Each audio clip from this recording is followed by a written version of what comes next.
now call to order. Tony, please lead us in the pledge.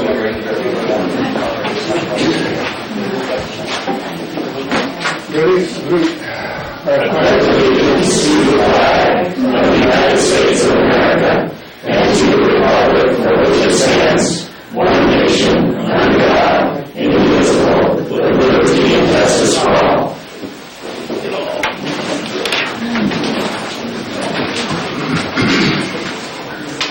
Roll call. Councilmember Bach, Here. Councilmember Maturana, Here. Councilmember DeVries, Here. Councilmember Freeman. Here. There's a quorum present. Okay, now we'll have a moment of silence to honor our Mayor, Jim West.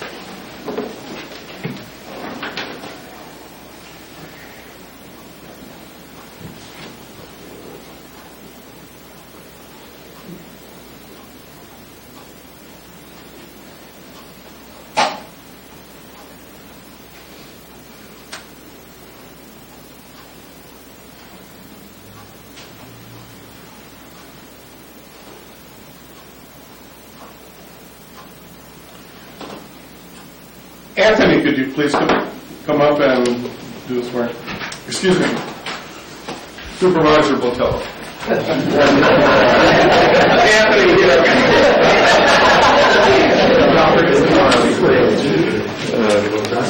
Anthony,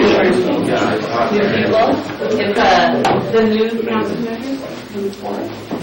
That's the first thing on the agenda? I thought you had to certify You have to certify that. You have it out. okay, I'm sorry. Thank you.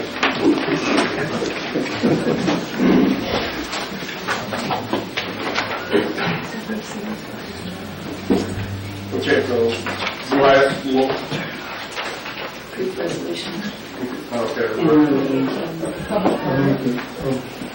You need a resolution? Yeah. Okay, we need to approve resolution 2018 declaring the election results. Second. All in favor? Aye. Okay.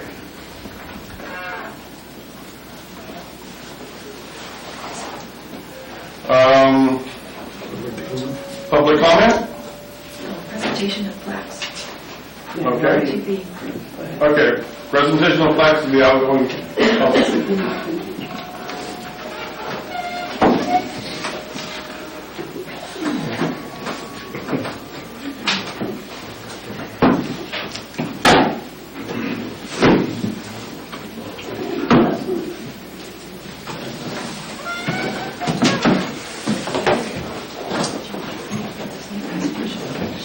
Thank you.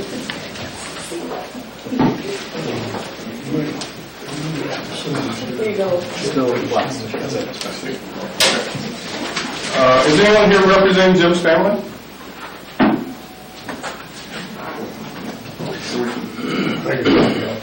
Mr. Vice Mayor, I could take that up to Reno and present it to Jim's daughter the first weekend of January.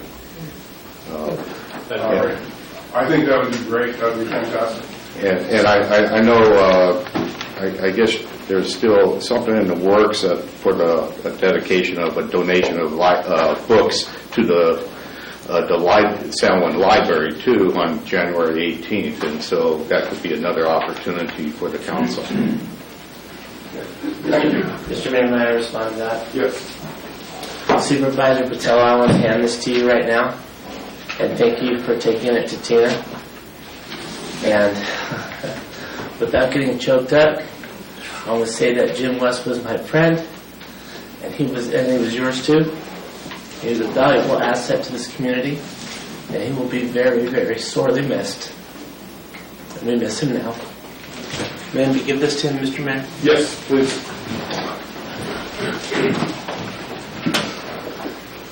Thank you.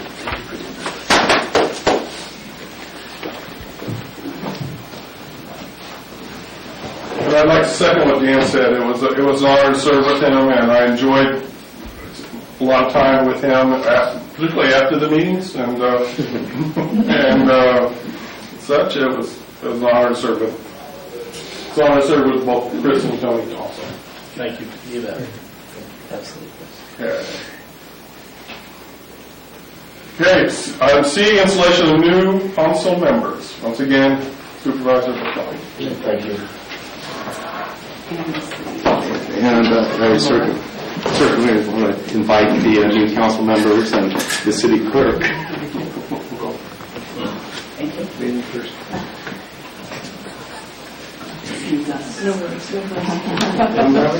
I want to first congratulate you all on your endeavor to enter into public service. And that's what this is. It's a public service. It's not politics.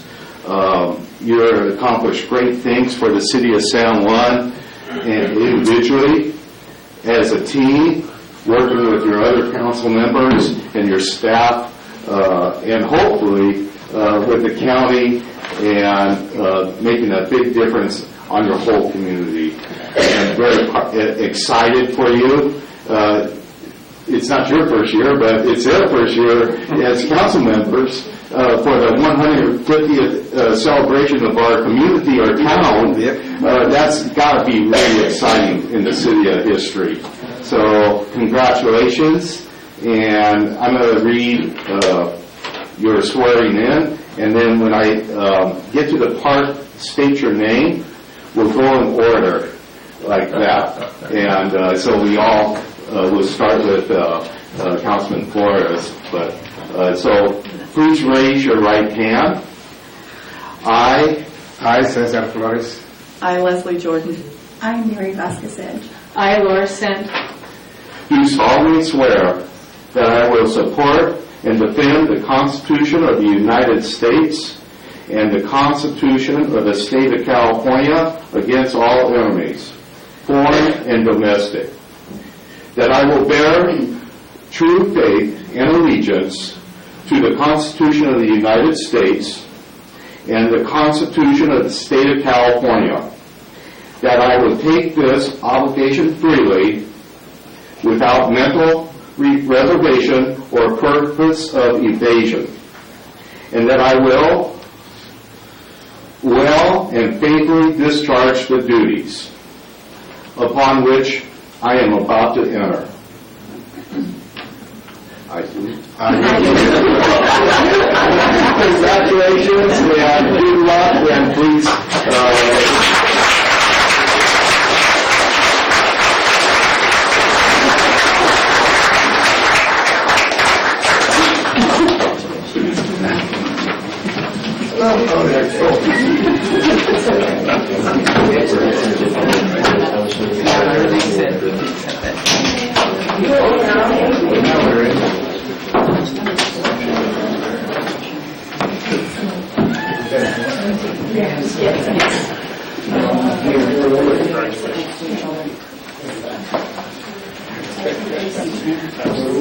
Congratulations.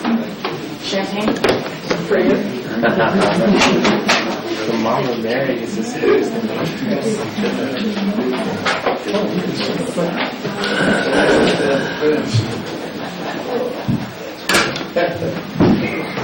Here we go. Here we go. Here we go. Welcome, Cesar. Welcome. Here we go.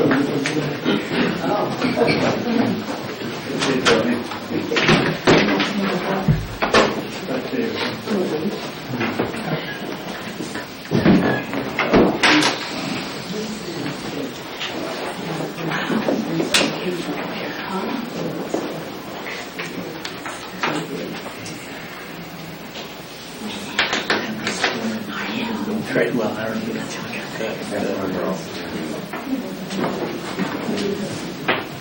Okay, welcome. Now we'll have a selection of new mayor. This is by nomination. Yes. I'd like to nominate Cesar Flores for the East Council. I'll second that motion. For mayor, sorry. That's interesting.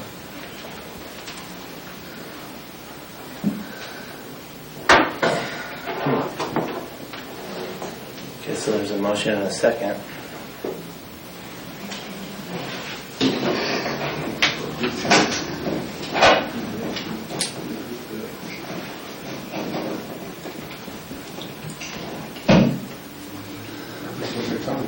There's a motion and a second. So we need a vote. All in favor, Cesar Flores as mayor? Aye. Aye. We do a roll call vote. Roll call vote, please. Councilmember DeVries, No. Councilmember Edge, Here. Yeah, yes or no? Yes. Councilmember Flores, Yes. Councilmember Freeman, No. Councilmember Jordan. Yes. All members of the council being present, the motion as stated by the maker passes 3-2 with council members DeVries and Freeman voting no.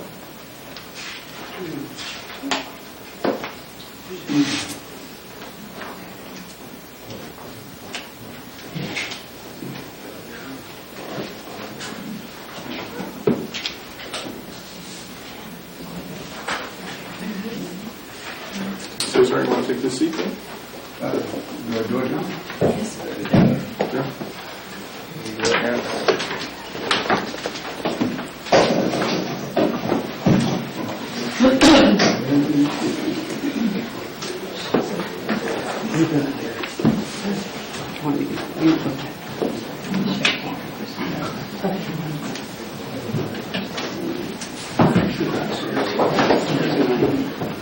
Mr. Mayor, the next order of business is for the council to select a mayor pro tem.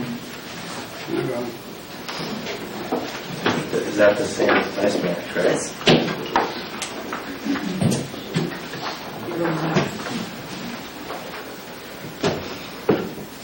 I'd like to nominate Mary Edge. I'll second that.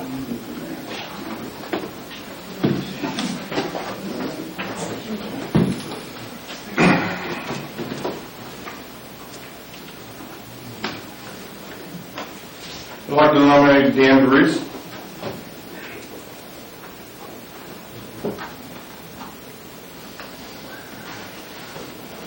I'll second my own nomination from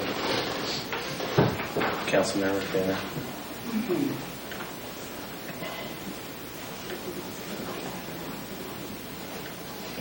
I believe you need to call the vote on the first motion before we Beg your pardon? you need to call the vote on the first motion, so the motion for Ms. Edge to serve as mayor pro tem would be the first that you Before you vote have on. another one? Yes, there's a second Okay. motion. We have a motion on the floor for appointment of Mary Edge as vice mayor. We have a second. All in favor? Roll call. Councilmember DeVries, No. Councilmember Edge, Yes. Councilmember Flores, Yes. Councilmember Freeman, No. Councilmember Jordan. Yes. All members of the council being present, the motion as stated by the maker passes 3-2 with council members DeVries and Freeman voting no. So you guys have this all worked out. ahead of time. Yeah, nice move for you.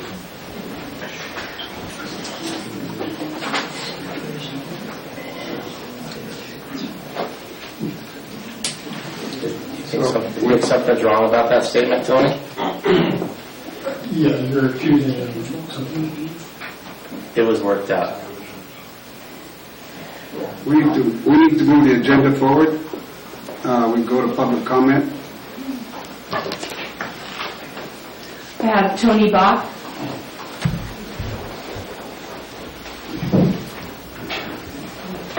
I couldn't believe I was the first one to make public comment. Been doing this for 8 years. No, I just wanted to congratulate and welcome the new council members and remind you of what Anthony told you. You're here to protect and serve the city of San Juan Bautista. and I hope you see that we left you in pretty good hands, and congratulations. Thank you. Oh, one other thing. I've been trying to put together something for Jim West, and with your permission, I'd like to, although it's already been talked to the developers of Rancho Vista about naming their park out there as the Jim West Memorial Park. I don't think you have to vote on it. I just want to let you know. Thank you.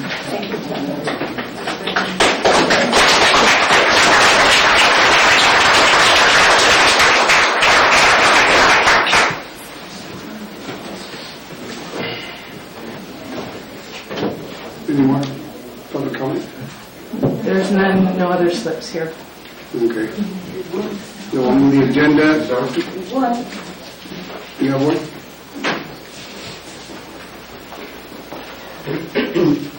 My name is Mariana Thomas. I live at 45 Monterey Street at the Marantas House. And in all my professional career, which is 25 years of teaching at the Defense Language Institute, it was always, and that's a government institution, it was always accustomed to pass the gavel to the person of greatest experience. And that's what I wanted to see tonight. This is, in my feeling right now, not an auspicious beginning. And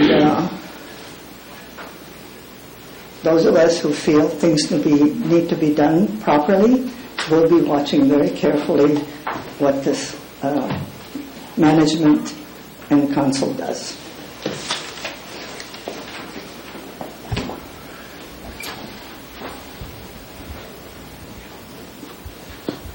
Any other comments? Move the agenda forward. One more. Yes. Hi, I'm living on the other side of the road. My name is Sylvia Gonzalez. And I just want to put it out here that it's from the way I'm looking at it, and regardless personal opinions from each other, this is about our town. Mm-hmm. This is a progress of our town. I really don't give a S what your personal opinions of each other are, because this is about this county, this town, and everybody that lives on the other side of the road, in the new housing project, and everywhere. This is not about each personal individual. This is about San Juan Bautista. That's all I have to say.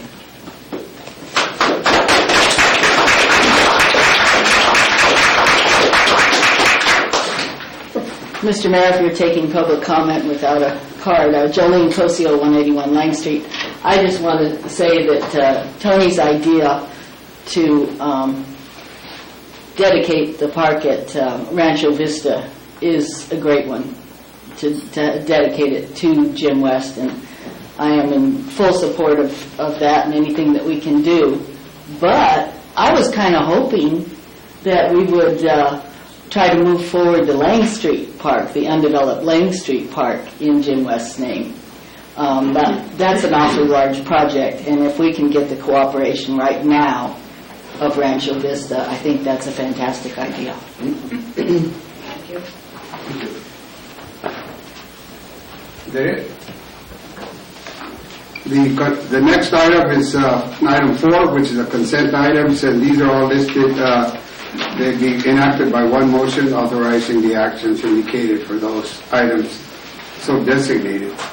There'll be no separate discussion of these items unless requested by a member of the City Council, a staff member, or a citizen. So the chair will entertain a motion to approve those consent items. No motion? I'll make a motion authorizing the action of the indicated items below for the consent items designated. Do we have a second? I'll second. All right. Any discussion? All in favor? Aye. Motion carries. Number 5, Presentation, informational items and reports.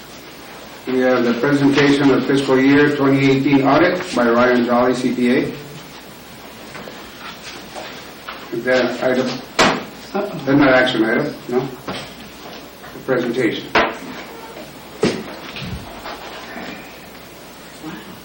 No one here. Now we'll move forward to the monthly financial statements.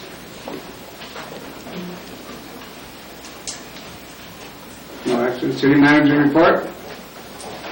Right.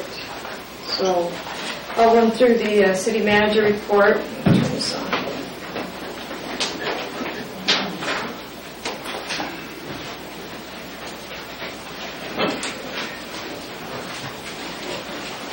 Okay, we'll start with safety.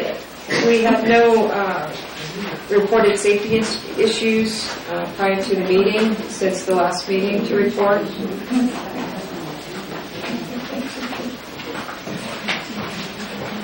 HR, we hired one more full-time skilled public works employee with a general contractor license. We made the offer and he accepted this week. That completes our staffing of public works. Staff celebration for public works, they had taken on 2 capital projects that we had originally decided to outsource. They took them on internally, saving the town over $100,000, and we had a celebration for them, and that went very well. And I think that just inspired them and gave them more team building and just more energy to move forward with bigger and better projects going forward. We hired a grant writer, Enrique, to focus on the CDBG grant. We have a Christmas party scheduled for tomorrow afternoon, and we conducted comprehensive new city council training. So those are the HR items that we took on. Fire, nothing to report on the fire section. I think we are going to, I see the fire team is here tonight. So, do you guys have anything to report, since this is the section city manager report? Do we have anything else on fire in the agenda? No. Well, it's under discussion for the contract, but my staff report says that it went back to City of Hollister involving insurance level. Right. So did you guys come for the contract section? Yes, ma'am. Okay, there's just one item we need to close, and that's to make sure that the insurance, go ahead, what was it, Trish? Yes, insurance levels are met. PARSAC requires higher levels than what was stated on the contract that was offered. City's insurance requires higher levels of insurance than what's on the contract. So we sent that back to Hollister. Bill Vera last week. Oh, there he is. So yeah. Next time watching on TV. Oh, you were. So yeah, the only item remaining in the fire contract was the insurance. We just needed a higher level of insurance. Right. Hi, my name is Bill Avery with the City of Hollister. I understand that there was a request to have the liability insurance on the contract go from $1 million, which it currently is, to a $20 million policy. What I'm here to offer is this, is that my request is that we move forward with the execution of the contract, and you allow us to look at reasonable methods to get a higher insurance policy. I can promise you that I don't think I can ever get the $20 million. The City of Hollister is a self-insured municipal corporation, and so anything above probably 2 to 5 at the highest is going to cost us a significant amount of money. So what I'd like to do is again offer the potential amendment in the next few months as we start to work on trying to figure out how to increase those liability insurances if that's the desire of San Juan Bautista. So if there's any other questions, I'd be more than happy to answer it. I just can't give you $20 million right now. I don't know if I could ever give you, I should say, I'm not sure I could ever give you $20 million. Also, I know that I also know that they wanted to change the indemnification, or the mutual indemnification to a one-way indemnification. So that was another issue about the contract. A one-way indemnification.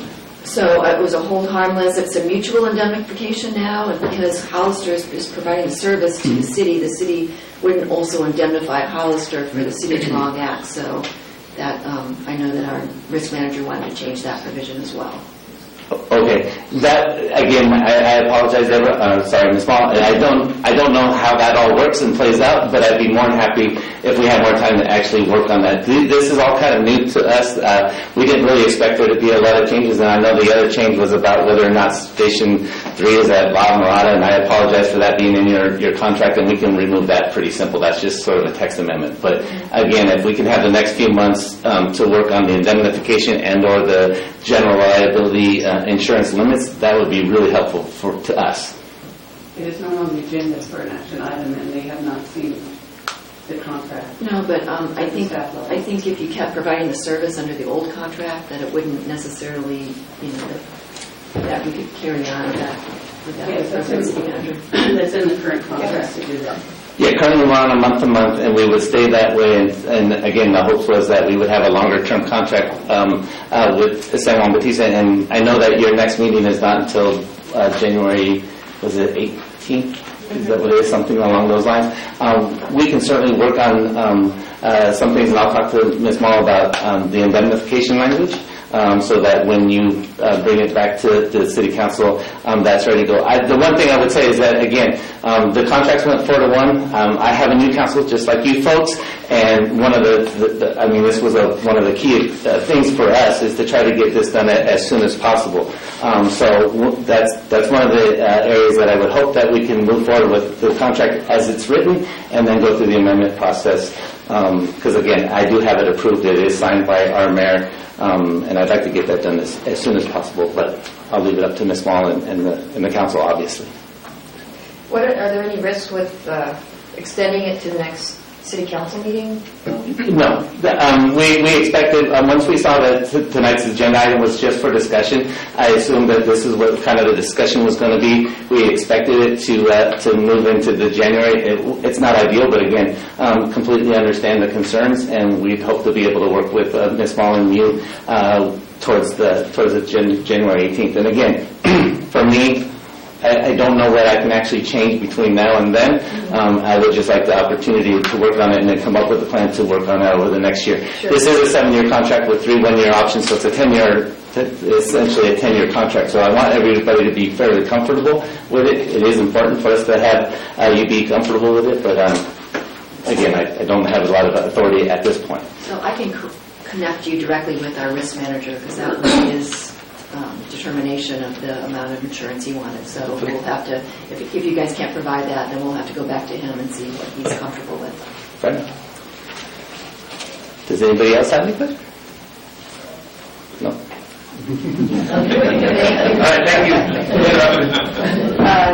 Police and code enforcement, we had a fairly big event, the Lady of Guadalupe parade, where we had over 100 horses come through town. They came over the pass and through Watsonville, through the 129 and into town. And we had really good teamwork between law enforcement and our level 1 security and our public works staff to manage the new event.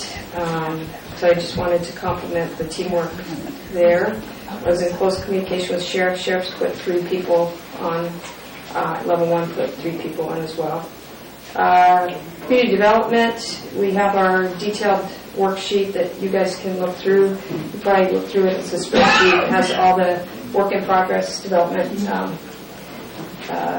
projects going on. Parks and Rec. So this is a follow-up from last meeting. So the community center and Abbey Park waivers are in place. People have signed them. So with your approval, we'll allow people to play in the pickleball in the community center. That was one of the things that there was a pending item from last meeting. Okay, the 4th discussion with the San Juan Aromas superintendent. So the superintendent is here, and we're working closely together to work on a community headquarters for preschool, Boys and Girls Club, Parks and Rec, health and well-being for the community. And so the superintendent and I, as well as the school council, will be discussing this with the grant writer over the next few months. We did decide that it was better to go with the grant that starts in May. So getting all the legwork done for the release of the grant in May, and we'd apply for it, and the decision would be in the fall whether we get it. Reason being is we found out that our housing element is due to be updated, and that is an exercise that will require a significant amount of time and energy. And it's on the agenda to talk about hiring a consulting company to help us with that technical aspect of revising the housing element. But that was a primary reason why we couldn't go for the CDBG grant this go-round. But we're highly optimistic about next year's grant. So going on to utilities, so we have the sewer sludge removal project is complete. We removed 40% of the sludge out of the pond. It had been accumulating over 30 years, and that was the first time we'd ever removed sludge. So 40% was removed. That gives us about 16 years of operation. We also are in a pilot program with a local company to do an on-site sludge operation so that we don't get into the situation again. We have we're going to work on getting a routine sludge maintenance operation at the plant. And that's getting installed now on the vendor's dime, so it's a pilot. Let's see, it's a sustaining sludge removal. And then water. Really good news today. So DDW did sign off on the well 6 today. This is really good news. So they indicated that all was clear. They're sending the letter, the build moratorium lift out no later than the end of this week. Likely it'll come out tomorrow. And the other really good news on this is that well 6 is a low iron manganese. You will not see the rusty water going forward. We'll put the rusty water, well number 5, on standby, and well number 6 will be the primary well. It was producing 700 gallons per minute during this startup and flow test that we just did, so we're really happy about that. And we're happy about the sign-off that we got today. The iron manganese plant, we are still putting the plant in because we will have to run well 5 from time to time, and any iron manganese, we want it filtered out going forward. So the plant that we bought will be installed at the well 6 site. We have a section of the well 6 site dedicated for that, and that'll go in before the end of the year. So all water will be filtered for iron manganese by mid-January timeframe. The other good news is well 5 went off generator power onto permanent PG&E power. As you know, PG&E projects take a long time, so that was a big accomplishment. Now moving on to street, San Juan Hollister Road was complete this week. We finished the striping on Monday. I noticed that the road feels a lot more narrow. You guys should see slower traffic going through there through the narrowing striping that we did. We put 2 bike lanes in, double yellow lines down the middle. Okay, so that's city manager's report. Thank you. Do we have a sheriff's report?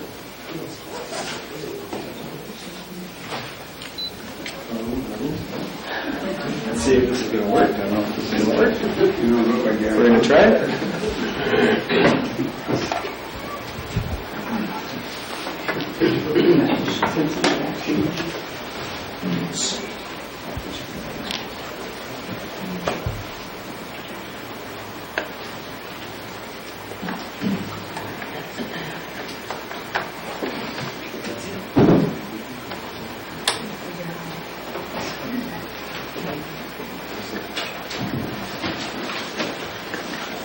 wasn't supposed to work.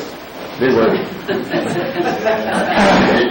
So just to start with a couple things. One, apologize for my unshaven appearance. For the last couple of months, our office has been trying to raise money for cancer awareness, and therefore a lot of our staff is not shaving, so to be supportive, I'm doing the same, though I don't like it. So just to start off with a couple things, I really appreciated our relationship that we have with Tony and Chris, who are good partners with our office, and then just Jim West was a dear friend of the Sheriff's Office and to this county, and he's missed, and we grieve with all of you over that. I just want to make sure that everybody here knows that he meant a lot to all of us, and he was a fantastic partner, not only in this city, but just in the community as a whole. So whatever we can do to help you with that. And I know that Michelle and I have been working well together with everything that has to do with Mayor West. So I want to be, lastly, congratulations to all of you who are seated here tonight.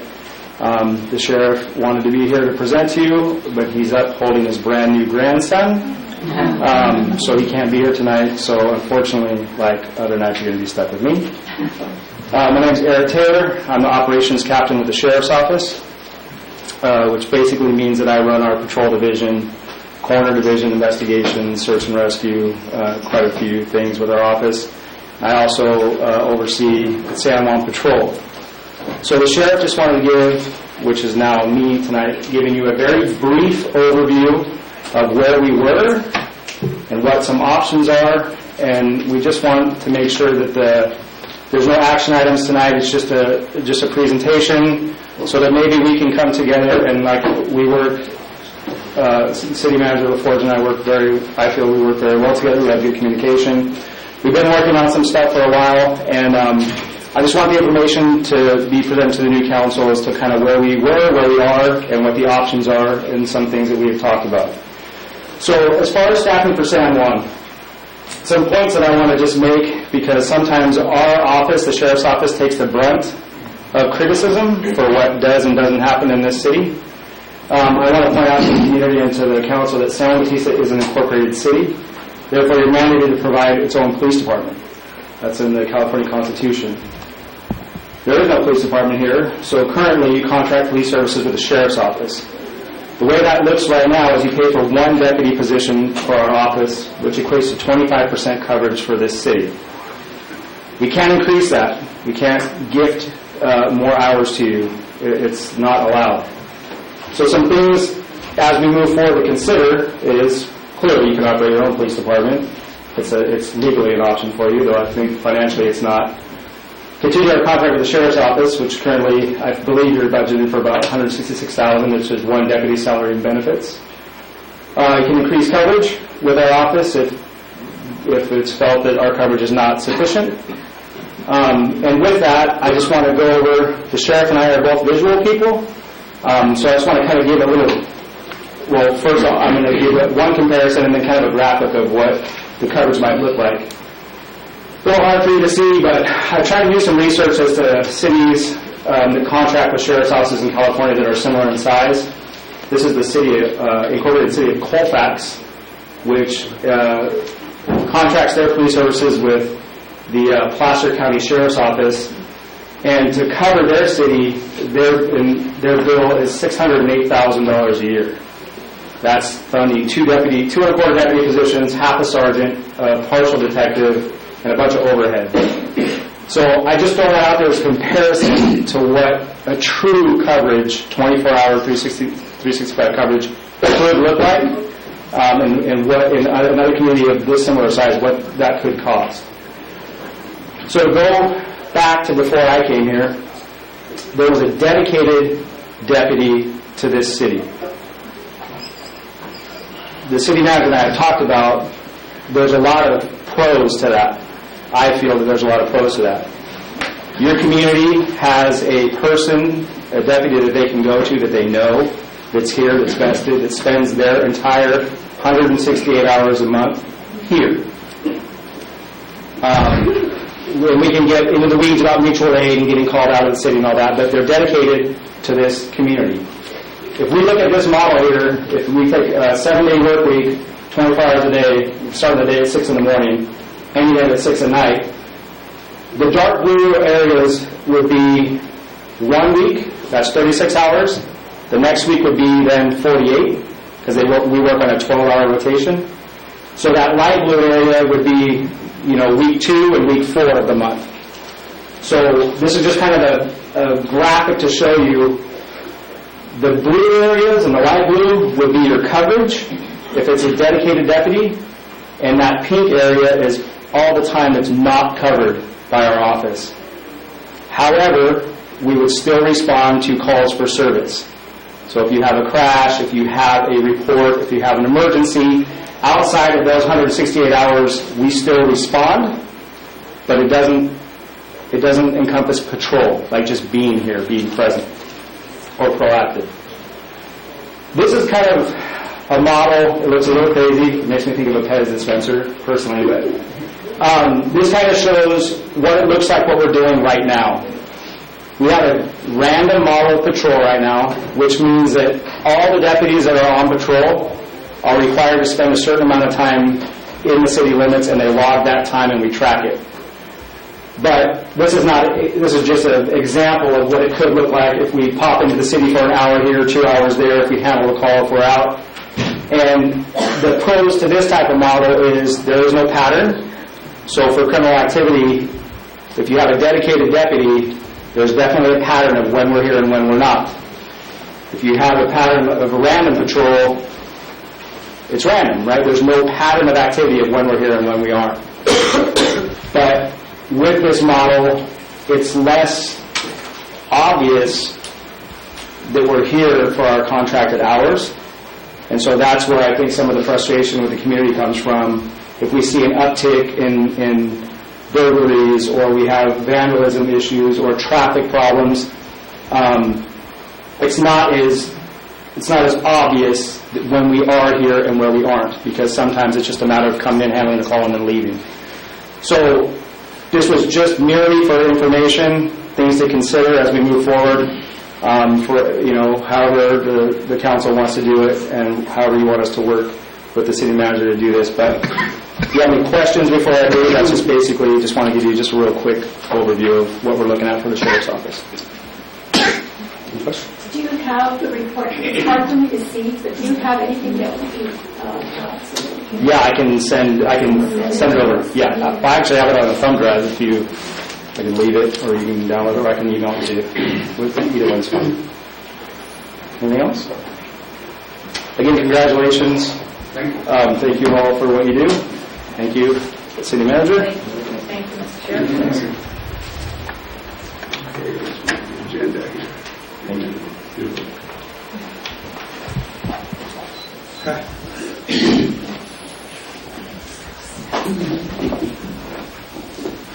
What happened? I'm having some technical difficulties.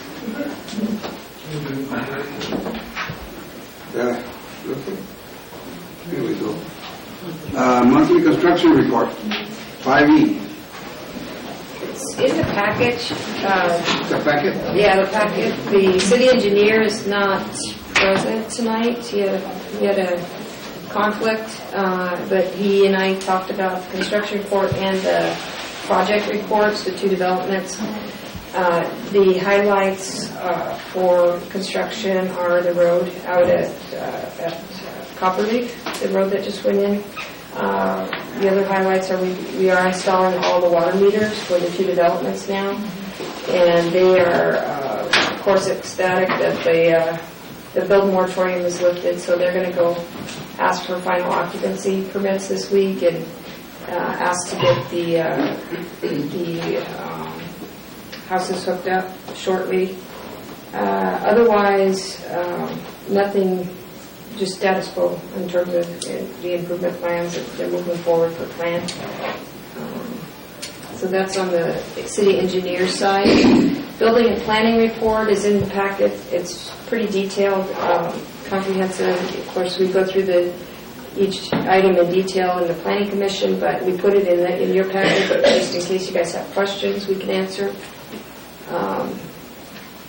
And then I think the next one is the report back from the other organizations. The appointees, yes. Yeah. Reports from city council appointees to regional organizations and committees. What committees do we have? Anybody present? We have the power, Monterey Bay Power, we have the fire committee, we have COG. So, in fact, I don't know, did you guys go to any of the meetings? Yeah, Monterey Bay Power had a meeting. We initiated the cities of Morro Bay and San Luis Obispo into the community choice aggregation group, and it's all going very successful. And there's more things on the horizon. Hopefully we can get projects going in San Benito County, electric car chargers, solar projects, things like that will bring both renewable energy, carbon-free energy, and jobs to the county.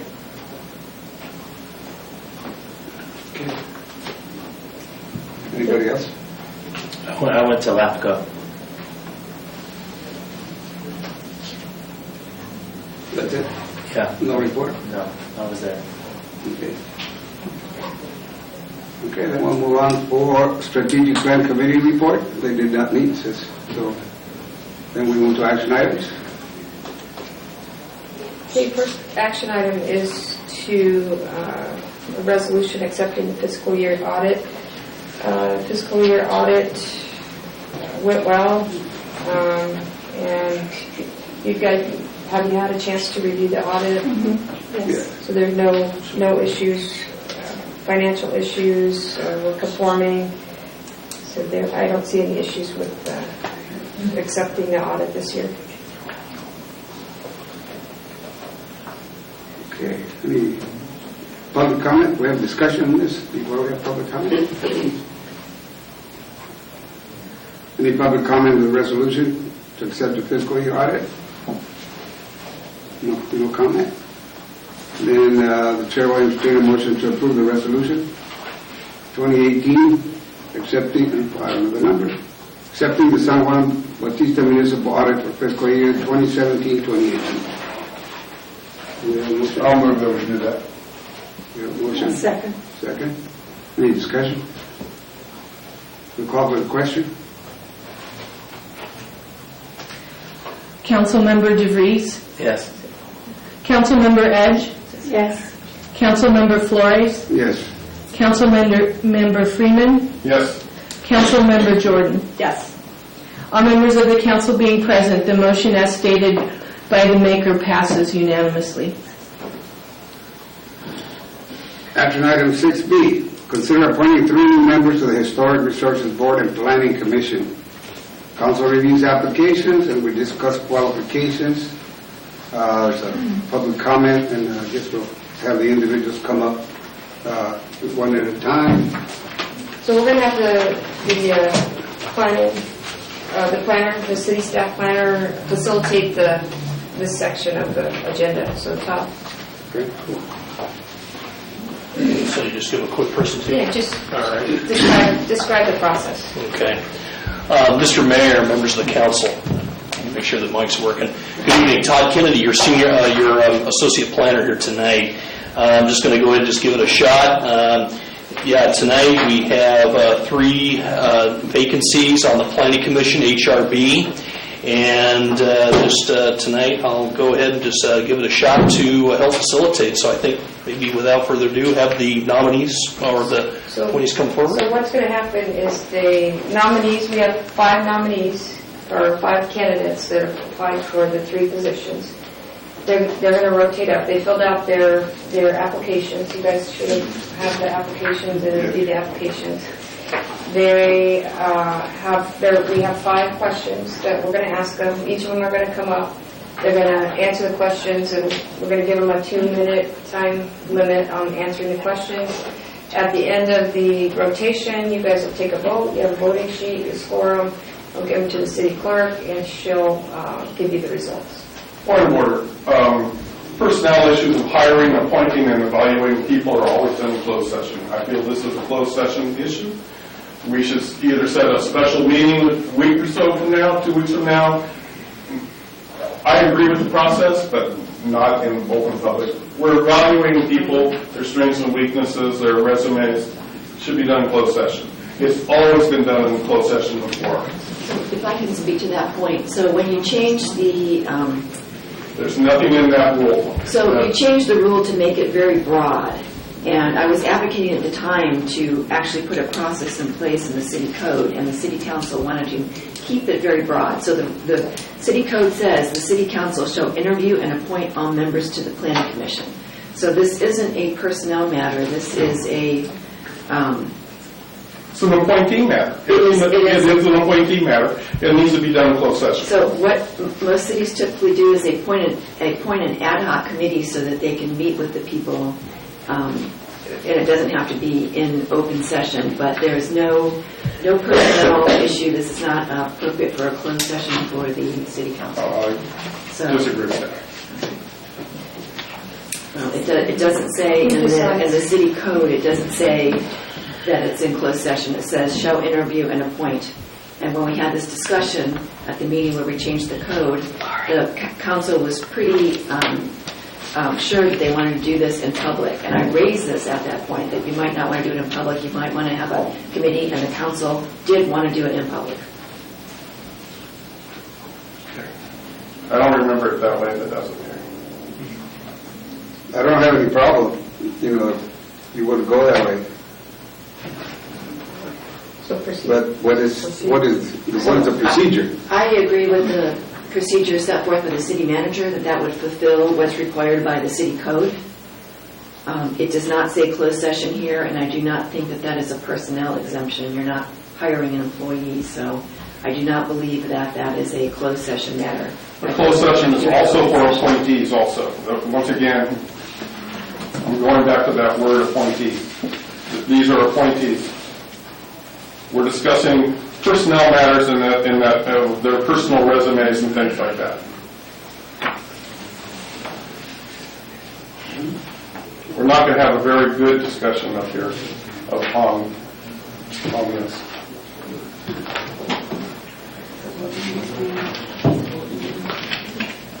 Well, if that is the problem, can we just table this? I think that's an excellent idea. I think it would be nice for the city to see who they're getting in the plan commission. Yeah. They've taken the time to come to see us. This is true. With the idea that they were going to be appointed, and so now we're telling them that we're not. No, we're not telling them that. We're telling them that we're going to take our time to make an informed decision. We have less than 2 hours to look at these people. I got one resume after 4 o'clock. Well, I don't know. I had all of them in plenty of time. No. No, you didn't. They take it to a vote on the council instead of one person just deciding what needs to be done. Exactly. Everybody should vote on it. That's why there's a council. I say we proceed. That's my thing. You want to proceed? These people took the time to be here. I realize that, and I thank them for it, and I'm willing to talk to them and everything. It's not to hide here. It's a public thing. And they're here. They should be able to speak and they should vote on it. Yes. Thank you. I agree with speaking. Well, let's do it. We have our first, go ahead. You're running that. Okay. Thank you very much. Okay. I have a list of candidates here. I'll just read off the names one by one. Okay. Luis Matt Chain, if I'm pronouncing the name correctly.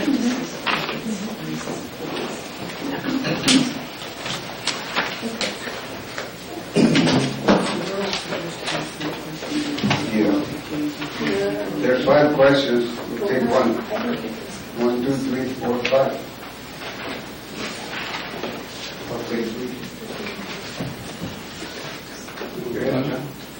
Good night. Okay. What are your goals and aspirations for the city of San Juan? Well, I'm not doing creek done, but I'm not going to do that. I think the aspiration for me for San Juan is to keep it as historical as possible, but not losing the focus and the growing in the economical way for the city. What do you mean by growing? Excuse me? What do you mean by growing? An economical way, just focusing the business, the local business. So when you say growing in an economical way, you mean commercial growth? Yeah, supporting the local business. How do you feel about residential growth? Yeah, I'm agree with that as well.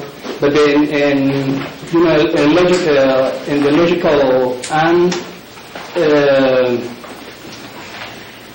growing, but by sustainable ways. By taking care about our water, taking care about the energy, and the new technologies for saving energy here in the town. Yeah. I give 2 ideas to improve the city in the area of land use, building, city attraction, or marketing. Yeah. Well, I think we can make sit and take a look in the land use that is now in the city and getting more integrate. This is the land use. And you say again, please, another ones? Land use, building, city attraction, or marketing. Okay, the city attraction and marketing, I think could come together, and we can collaborate with the city, with the merchants association. I think we need to rebuild the merchants association again and work all together to make this city attractive again for tourists. I remember when we were in the HRB years ago, there used to be a plan named Foursquare that was used in Monterrey City, that was really successful. That the downtown Monterrey was really almost broken, and they applied that program, and right now the Monterrey City is booming. Thank you. Any questions? Thank you. How big of a city do you think that San Juan should be? Excuse me? How big of a city should San Juan be, in your view? Well, I think we can keep charming San Juan Bautista. Population. How? Population. Population. I think we are like 20,000 more or less, but I don't know exactly. You think San Juan Bautista should? Yeah, I'm not really. I know that I don't have that point right now. So I'm just guessing. Councilmember Edge said that I misheard you. Did you say 20,000? He said Can 20,000. you let him answer? I'm just guessing. I'm not sure. What's that? I'm just guessing. I bet 20,000, and then I just came back again to the town, and I'm just guessing right now. Okay. About the population. Yeah. Okay. And please, just so I understand, you were thinking that our town is 20,000, not that you think that it should grow to 20,000. Am I correct? Oh, okay. Do you think our town might have 20,000 people? No. I think we could grow to that time, to that point there. What do you think our population is now? Now, maybe half. I don't know right now. Okay. Yeah. What skills do you have that you feel would benefit the Planning Commission and the Historic Resources Board? What skills do you have you think will benefit the board? Well, I think more. I have more of 27 years, practicing my career, and I think for example, I have experience developing home, making home developments, and I think I could help in that way. It contribute to my experience and with my former experience here in San Juan, collaborating with HRB. So I know the town. All right. Any more questions? Thank you. Thank you. Thank you. Thank you. Thank you. Okay, back again, your city planner. Next candidate I have is Sherry Folita. I'll give you a break. Cherie Folita. Okay. Good evening, everyone. Hello, how are you? Fabulous, thank you. Why did you decide to apply for the Planning Commission? I wanted to apply for this because in my heart I want to give back to the city that I grew up in. I work currently and have been for 25 years as a land use paralegal. And I think that San Juan has a lot to offer. And I'd like to see it back to the time when Lottie was walking the streets with spurs and keep to the tradition of San Juan, a historical town.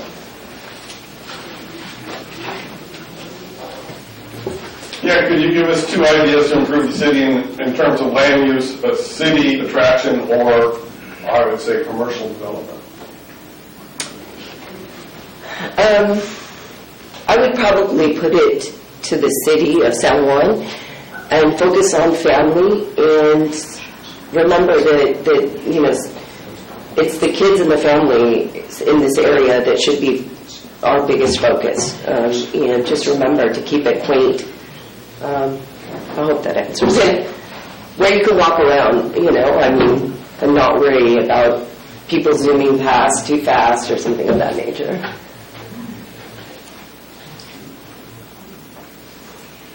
What skills do you have that you feel would benefit the Planning Commission and Historic Resources? Compassion, integrity. I'm obviously working in the industry and land use. But I also think it's really important to understand what a city needs and make a very educated decision based on all of those parameters. I've been in land use from California all the way to Florida and again in Bermuda, which is a country I lived in for 10 years, so it's been my life. Thanks for coming. Selma Batista is a city of history. Describe how you would preserve history while serving on the Planning Commission Historical Resource Board. I'd have to say that I really love history, but don't grill me on it. I do know that we have one of the most fabulous missions. I do attend the Mass there, and I think that holds a special place in my heart, but it's one of the 21 missions in the state of California, and I think that's pretty phenomenal. Not just because I'm a practicing Catholic, but just what it brings to this area. I mean, there's a lot. A lot that it offers. What is the biggest challenge in the area of land use and or city that you feel the city is facing at this time? Compliance versus people's opinion.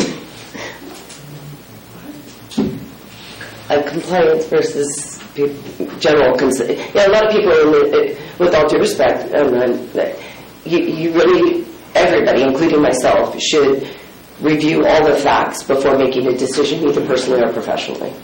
And that can be said across the board. answered it.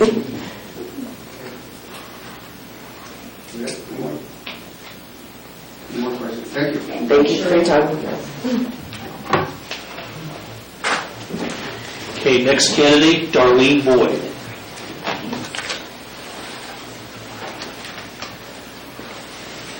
Thank you very much for listening to me. I'm here to reapply for the position of Historic Resources Board in the Planning Commission.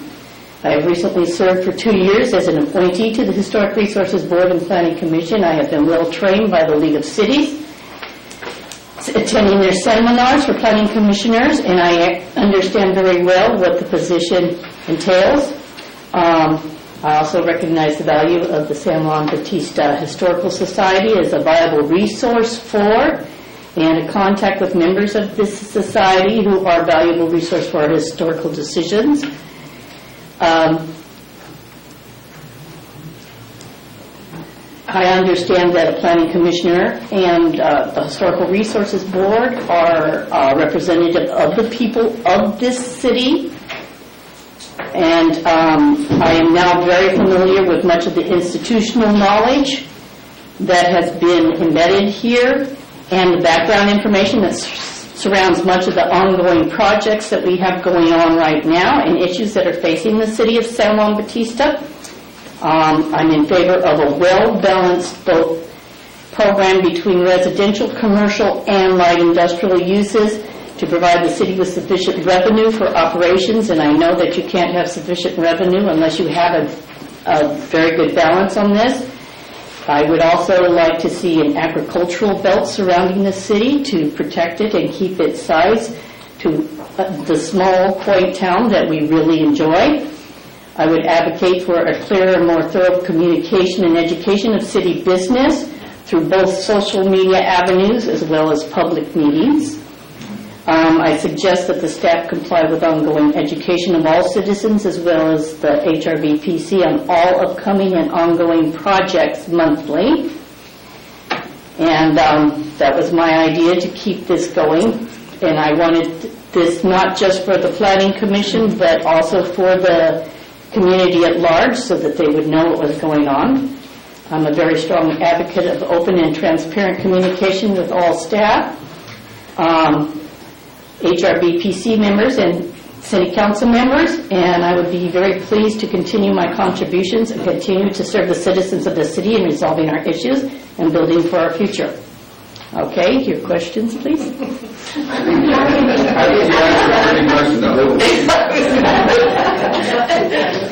I'd like to ask some questions. Thanks, Darlene.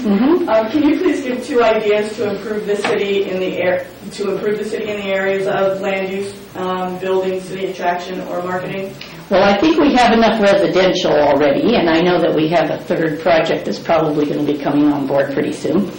I'd like to see more growth in both the commercial and the light industrial areas, plus stronger marketing for the events in the city.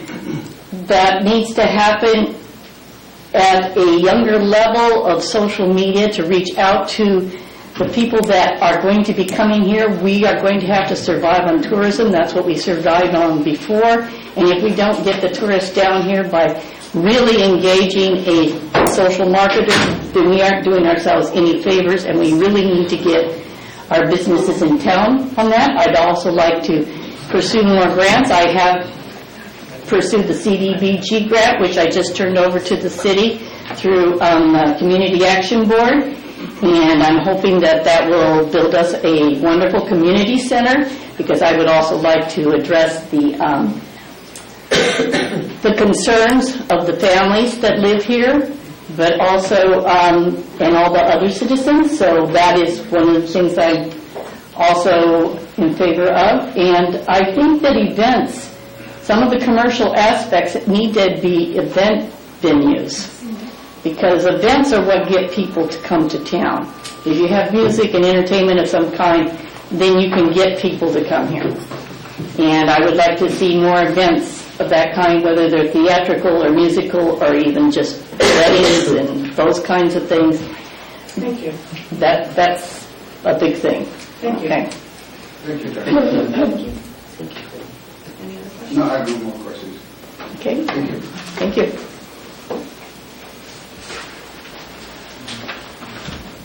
Okay, next candidate I have is Nicole Franco.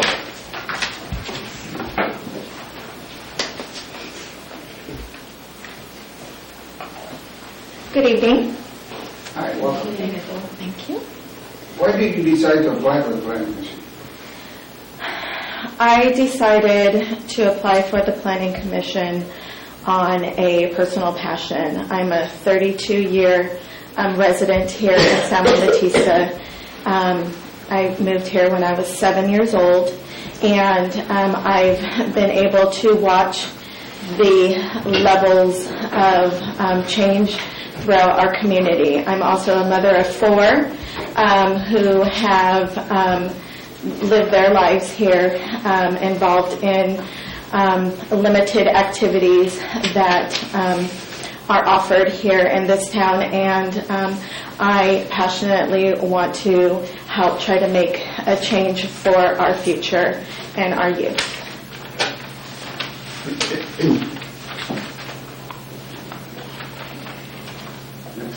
Are you related to Ernie Franco? No, I'm not. What's the biggest challenges in land use or in the city of San Juan that you see?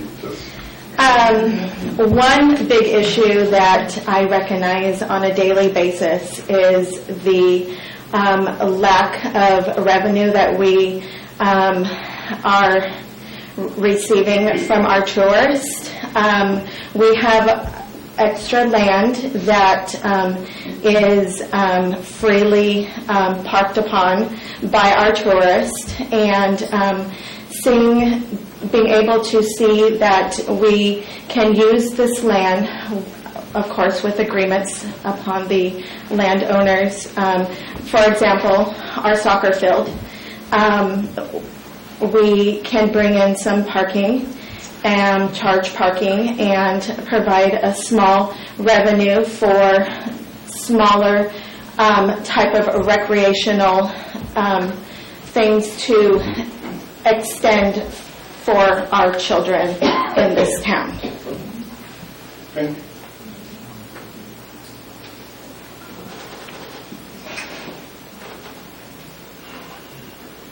San Juan Bautista is a city of history. Describe how you would preserve history while serving on the planning commission, historical resource board.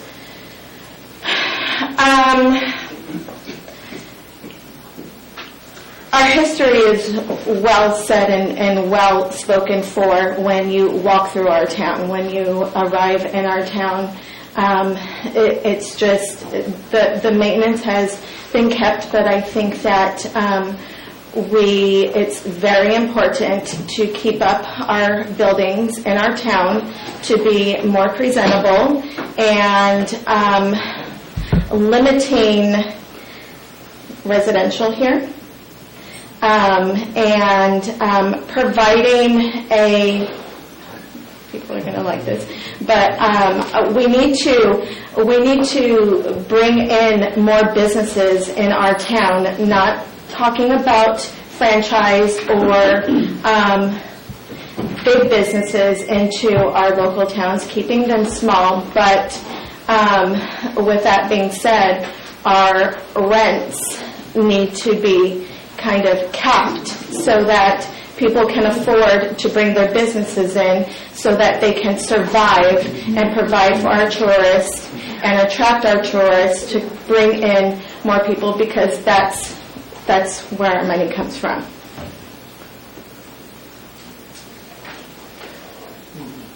Any more questions? Thank you very much. Thank you.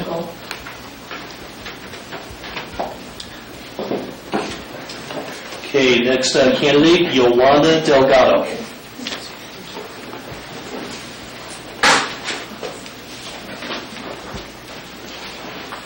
Going first, by the way, I was correct. Thank you. Thank you. Congratulations to everybody, and yeah, change is great, and I like it. Thank you. First question. I'll ask the first Go ahead. Why did you decide to apply for the planning commission? I decided to apply because I have a passion for this town. I retired here. I lived in San Jose all my life in the last 7 years. For 9 years, I decided to retire here because I love this community. I visited all the 21 missions to see where I would end up, and this is where I wanted to end up because it's a small and large enough community. I tried to be on the city clerk, which I wanted to start small and then build my way up so I can be a voice of this community.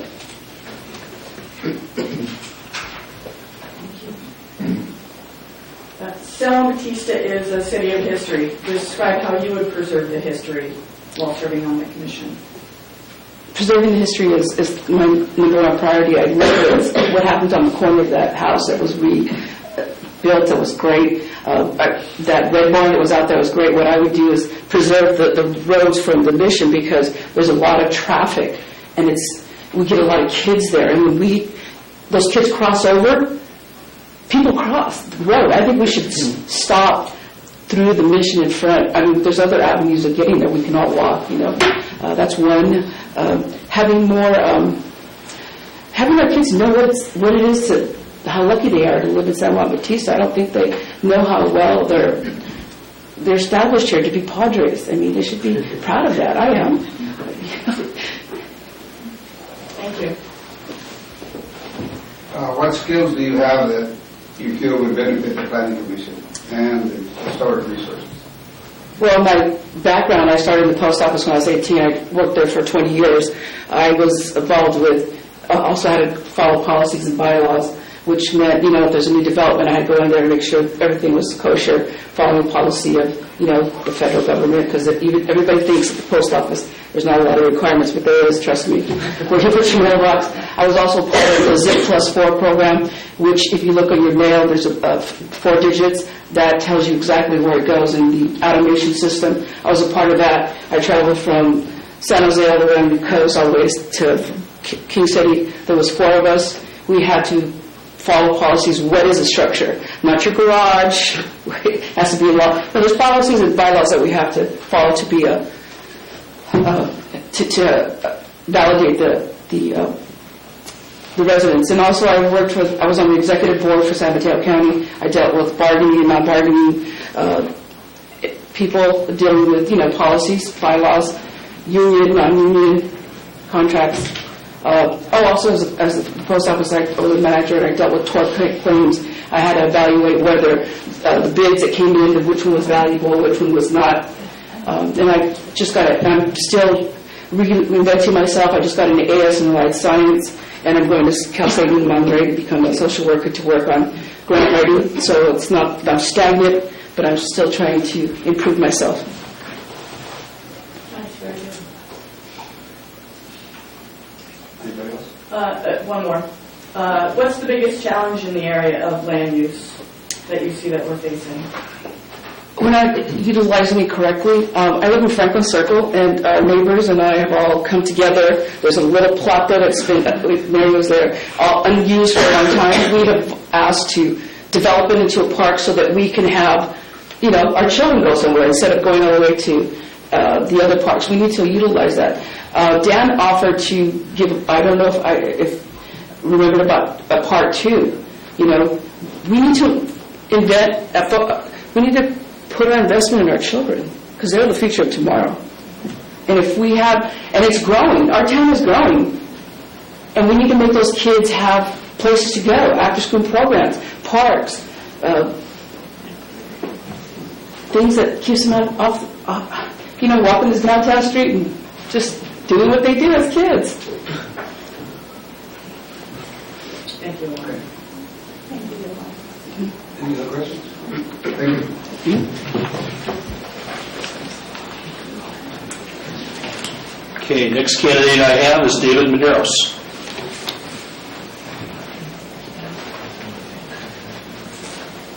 Good evening. First of all, I'd like to say that being that I have this opportunity is to my family, the Medeiros family, wishing our deepest and saddest condolences on the death of Jim West, and his loss is going to be a big loss for the city of San Juan Bautista. Didn't know him that well, but working with him in the little time that we did, I really appreciate what he did for San Juan Bautista. So that being said, I also want to congratulate the new members of the council and our new mayor. Congratulations to you all. And I'm hoping to get a chance to talk to say a few things here that we'll be able to work together as planning commissioner for you. So I would like to say that as far as the first people that came up here, most of the things that were said there, I kind of agree with them. A little shaky about the 20,000 as far as the population goes, but I think who knows what's going to happen to the city of San Juan Bautista as far as that goes. That being said, I've lived here all my life. I live on 1st Street. That's where I grew up. I'm still there. And raised 5 children, all grown. Have 10 grandchildren right now. We're probably going to have some more, who knows. But anyway, I worked 5 years on the Planning Commission and the Historical Resource Board as well. I've been on several committees for the city of San Juan Bautista. Even the monument sign that we were working on that, the Strategic Planning Committee. Worked on that too as well.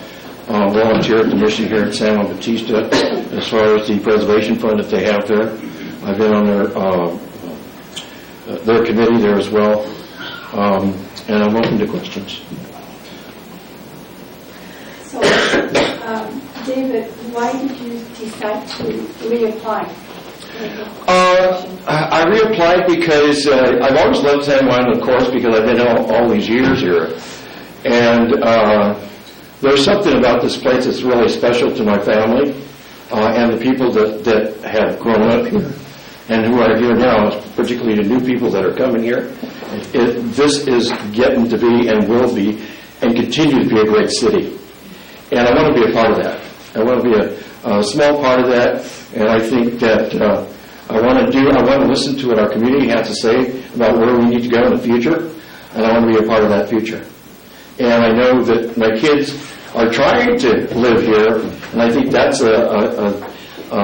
incentive for me is to get the people who are raised here and have families, and they actually stay here for whatever reasons. And I'd like to work on that too as well. Yeah. Give us several ideas for land use and city attraction and marketing. Attraction and marketing. Well, I'd like to start with, and I didn't hear anything much about agriculture. We do have a lot of agricultural land that surrounds the city, and I would like to be part of that effort to preserve that. One of the things I think we can do is how do we divide up that property as far as agriculture is concerned. I know that corporate farms are the big things now, but I don't think that that's the way to go. I think smaller farms are the way to go, and if we can encourage that for our surrounding community, because that could be an avenue for income. As far as the city is concerned, what do we do to build what is here already and grow from that? Maybe there's some empty lots that we need to develop. Maybe there's some areas that we need to grow into. But as far as marketing goes, the city of history, the mission that we have here, as far as the city goes, these are all good attractions. What can we do to market that? I'd like to be a part of that too as well. And I'd like to hear what our community has to say about that. And I know that we are just sitting on the nest of good ideas, and I'd like to channel that through the Planning Commission and give that a chance for the City Council as well. Any other questions? No questions. Thank you. Thank you. Thanks, David. Okay, that's all the candidates we have tonight. Thank you. We do have public comment. Public comments. Cara Bonk.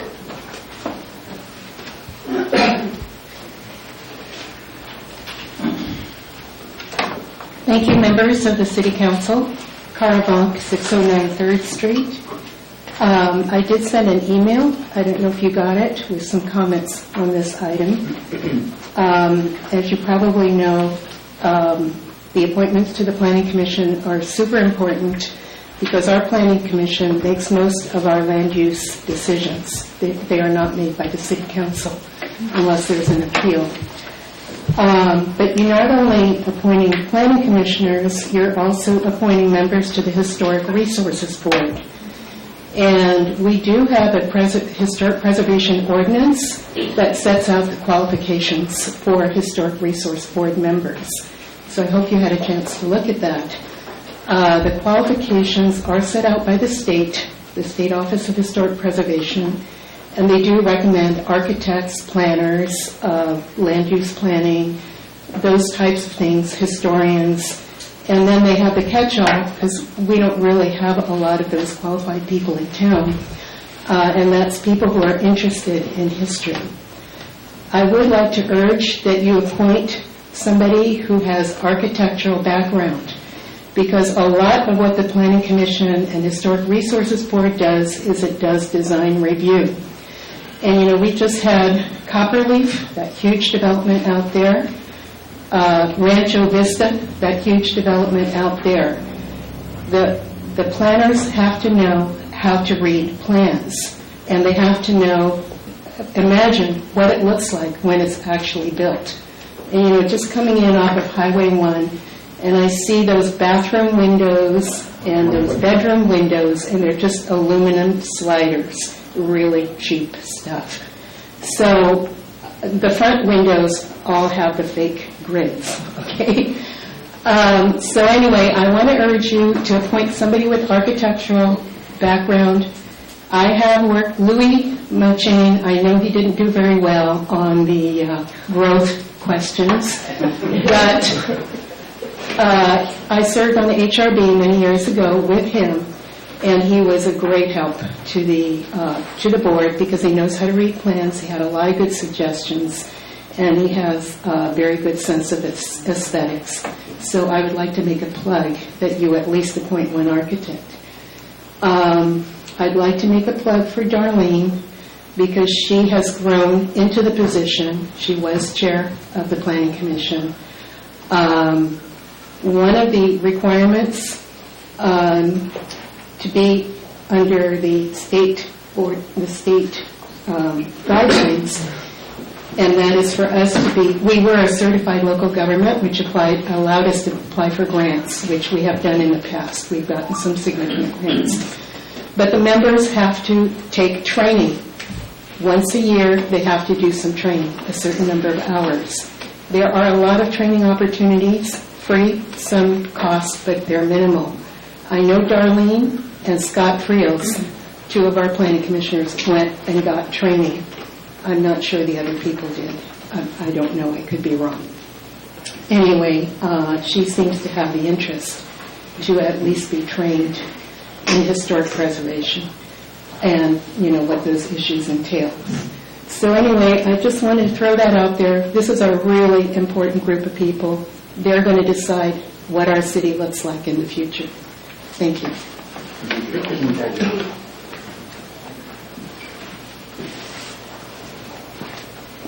Anyone else? Yeah. I'd like to say something. When we're appointing people, as far as people that are being appointed here in San Juan, I like to look to our staff when it comes to architectural support and what have you. I'm looking for the staff to help us with that when it comes to reading drawings and what have you. So I think we have that, and I think if the city needs to look at that, that's where they need to go as far as staff goes. So we get a clear understanding of what it is that we need to look at and make decisions based on that. So that's another thing we should think about. All right, thank you. Any other public comment? Okay, here we go. We'll make a selection by paper ballot. Yeah. I don't have a ballot. This is not a ballot. This is the worksheet. Are we going to turn them in? We're going to turn these in, but No, there's ballots. no, this will be a ballot. I thought he had them. Do you have the ballots? Let's see.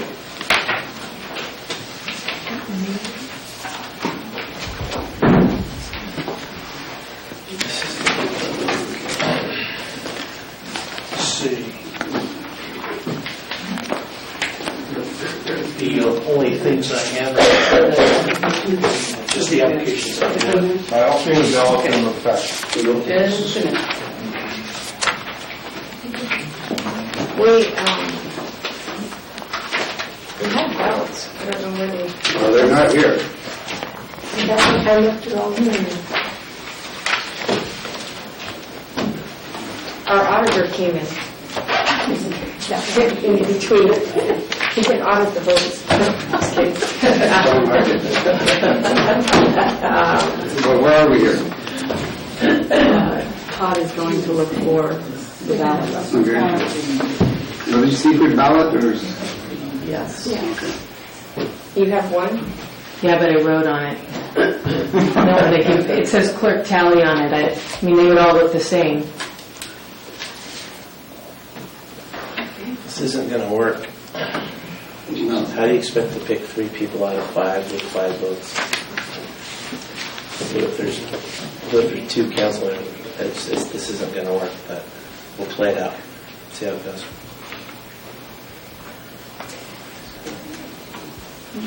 Mayor, can we ask the auditor to come and, can you give us a review of the? Yes. No, you can't, you really can't, under the Brown Act, you really can't skip into a new thing. You have to conclude this, or you have to. Okay. Okay, it wasn't listed on the agenda. It would be to take a break and make copies of this. And the Tricia has some copies. I think Tricia's. Well, do you want to take a break while we get? Yeah, let's do. I would actually recommend that you wait for the ballots, vote, and then take a break, because... Okay, we're waiting for the ballots right now. I need time to tally. I think she's a good point. There we go. Okay, council members, I have the ballot. If you go ahead and mark them and then pass them to the city clerk, and then we'll count them. And then I think that'll be like a recess. Well, Todd, you're supposed to collect them, allow them to vote, and then you collect them and give them to me. Okay, understood. Thank you. I'll pass them out.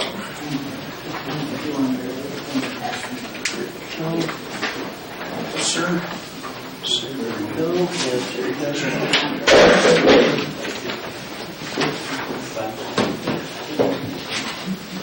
Michelle, Jack, you have an extra one.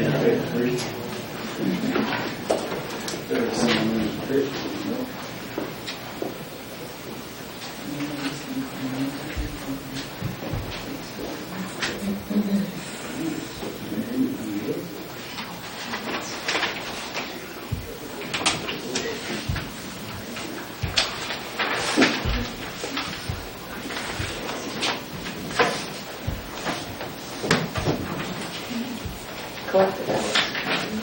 Thank you. There you go. All 5 of them? No, we got one. Oh, yes.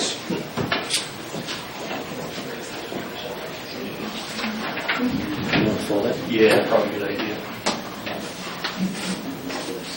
All right, thank you.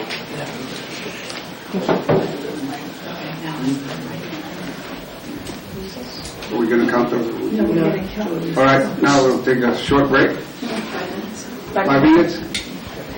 Thank you.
We'll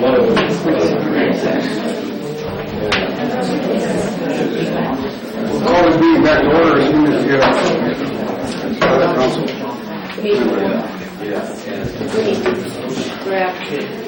See you back? No. We're waiting for Councilor DeVries.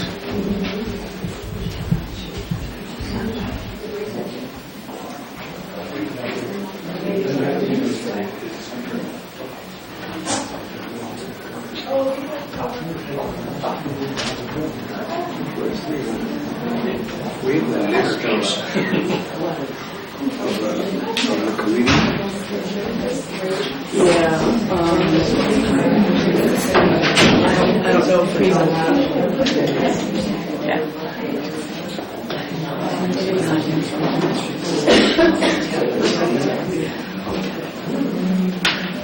John, do you have a list of the committees? Yes. I think I saw it here. We do, we have them on here. Well, gotta find it first. I know, that's the hard thing. If Councilman DeVries doesn't come in, should we continue? He knows recess is over. Did he just have one of these? Oh, he went into the office.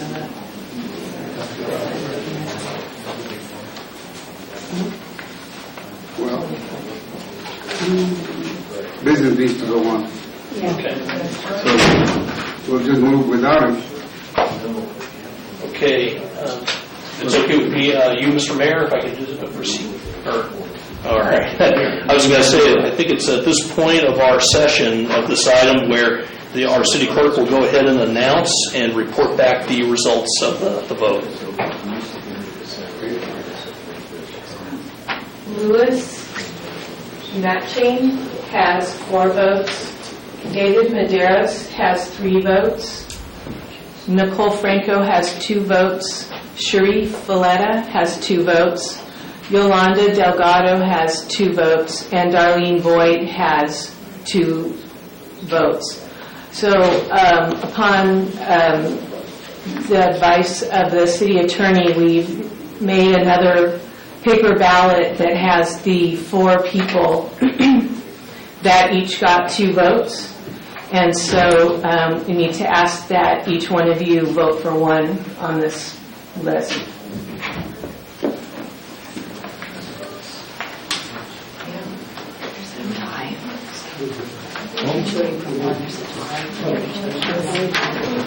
You could have consulted the only word on the line. Yeah. So we vote for one.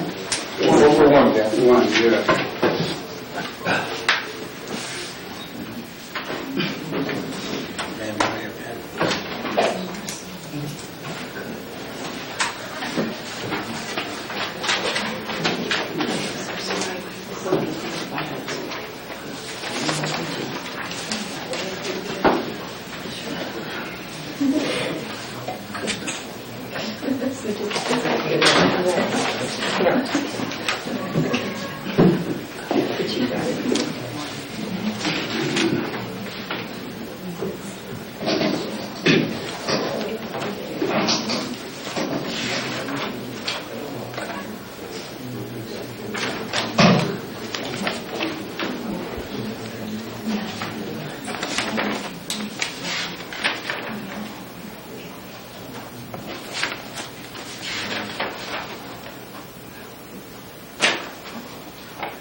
So we still have a tie. You can't have a tie. There was 4 people and 5 votes. One did not get a vote. The process, the wheels are coming off the process here because it wasn't very well thought out by the previous consul. You were on them. How's that possible? I know. You didn't So Nicole Franco has no votes. Sharif Valletta has 1. Yolanda Delgado has 2. And Darlene Boyd has 2. Did you do it ballot again? What else would you do? Yes, Darlene. Let's do it again. Darlene again. You do draft ballots, people can just write the names between two people. Between Darlene and who? Yolanda? Between Darlene and Yolanda. So, Give them their papers back and just write the name. Just give them the same paper back and then write their name. Okay. A circle, the name? well, you're assuming who's, well, I don't know whose ballot it is. Can we just hand out a piece of paper and write on? It doesn't matter. I mean, you know, or give them their papers back and then bring them back. This is Yolanda and Darlene. Yes.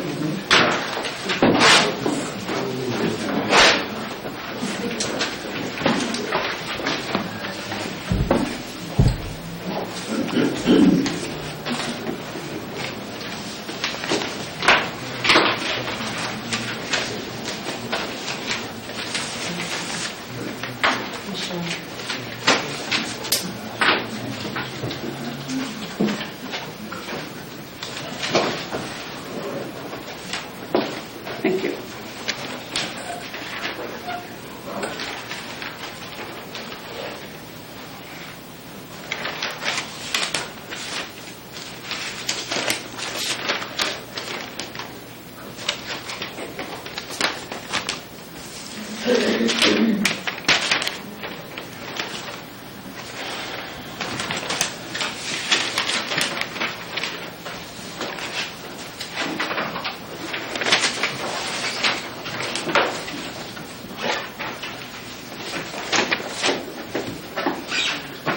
So on this last tiebreaker, Yolanda Delgado has 3 votes and Darlene Boyd has 2 votes.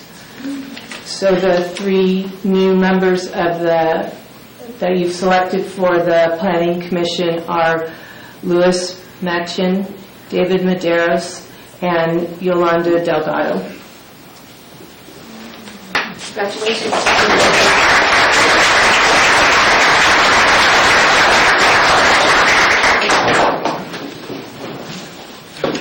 Okay, next item on the agenda is 6C. The auditor arrived and he came in from Fresno. We were wondering if you could give his presentation. I know you approved saying that he did Fresno. He should have been here from time. Yeah, well, unfortunately, he was told by someone else to be here at 7. Is he here? It's right here. Oh. Sorry, I missed it. I can wait, whatever you want to do. It's up to the board here. What do you get? I would love to go now. You'd love to go now. All right, go ahead. Good evening, Mayor, members of the City Council. I apologize for being late. There was some confusion on the time. I'm here just to present the audit for the City of San Juan Bautista for the fiscal year ending June 30, 2018. I'll just go over a few highlights, and then I'm here mainly to answer any questions you might have. We once again issued an unqualified opinion on the financial statements of the city, basically meaning we found the city's accounting records to be in accordance with generally accepted accounting principles. The main difference that occurred this year is we recognized quite a bit of revenue from impact fees due to the 2 developments that are occurring. And those impact fees were mainly recorded in the general fund, the impact fees fund, and the water fund. So you'll see those. Each of those funds has a little bit more of a profit this year because we recognize those revenues as we receive the impact fees. Of course, those fees are restricted. They have certain purposes, so we want to make sure as we spend those, they're for the designated purpose they were collected for.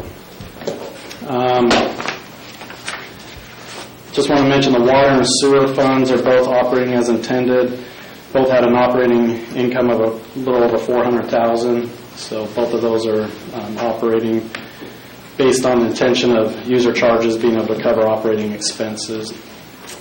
Following those statements, we have the notes to the financial statements, gives a little bit more detailed information on some of the balance sheet amounts. There's no changes to any accounting standards this year for the city's financial statements. The city is paying its long-term debt obligations as scheduled. And lastly, we also issue a report on the internal controls of the city. We look at your main operating processes, and we make sure there's proper segregation of duties in those areas. We didn't identify any significant deficiencies or material weaknesses this year in your internal controls. Also, lastly, we issue another report to the City Council of just some general disclosures we make to you. These are some general things like letting you know we didn't have any disagreements with management, that there were no difficulties encountered during the audit, that we didn't have to consult with any other outside accountants. So there's no exception to any of those items as well this year. So overall, once again, a clean audit by the city. City's general fund is looking very, very good and healthy. So I commend the city for continuing to look for ways to raise their revenue and also to keep a good eye on your expenses. So. And once again, Michelle and Wendy and the staff did a great job helping us get what we needed to make it another smooth audit year. So thank you for the opportunity to continue to work with the city, and I'll answer any questions you might have. Any questions? No questions. Okay, thank you. Thank you so much.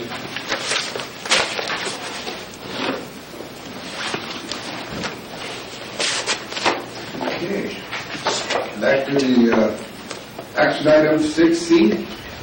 Mayor Council appointments or representatives to boards and committees. We have some people already on these committees. I can't find the list. We do have some vacancies. I believe the COG is one of them. Yes. Yes, that's correct. You got it here? Okay, so we'll have to hear that one. Okay. Handbag and John Freeman. The COG. It's open, and I'd like to volunteer for that. For the COG, I guess I can. Yeah. Okay. Appropriate. All right. I volunteer for the be a primary on the COG. Do we have anybody like to be a secondary? I'll be secondary. Okay.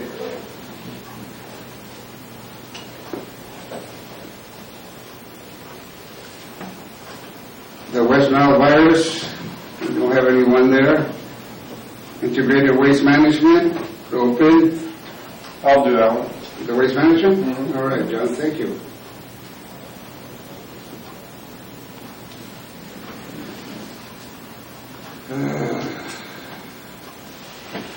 CNAT with Art is representing, Art Tostani is representing?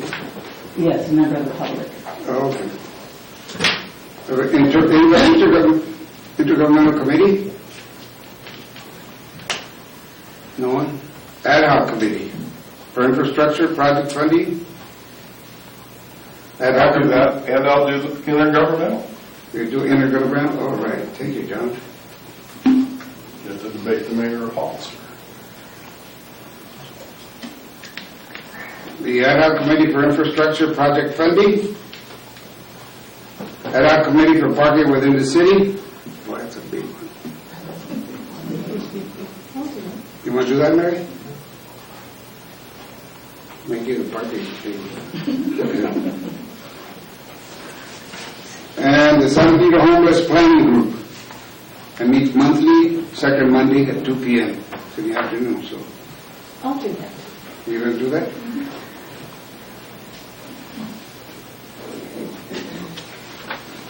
We also have secondaries for all these, but we're not filling them out right now, I don't think. We also need a secondary for the Monterey Bay Community Power. I am the primary, and I have a 2-year appointment. Which one is that? It's not on this list. Oh, You just have to add it. We need a secondary for the Monterey Bay Community Power Association. I'll do it. you do it? Okay.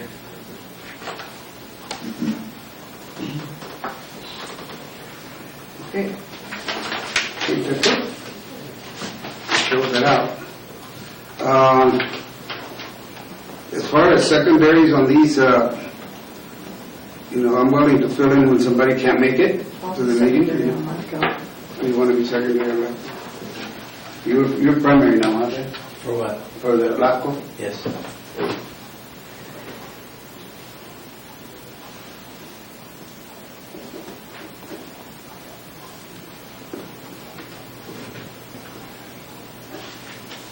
Okay, that's it. Can we move on? Do you have any discussion on any of this? All right, so do we make a motion for this, or is it a motion required, or we just go ahead and do by acclamation? No motions required. No motion required, okay. We've got here's the...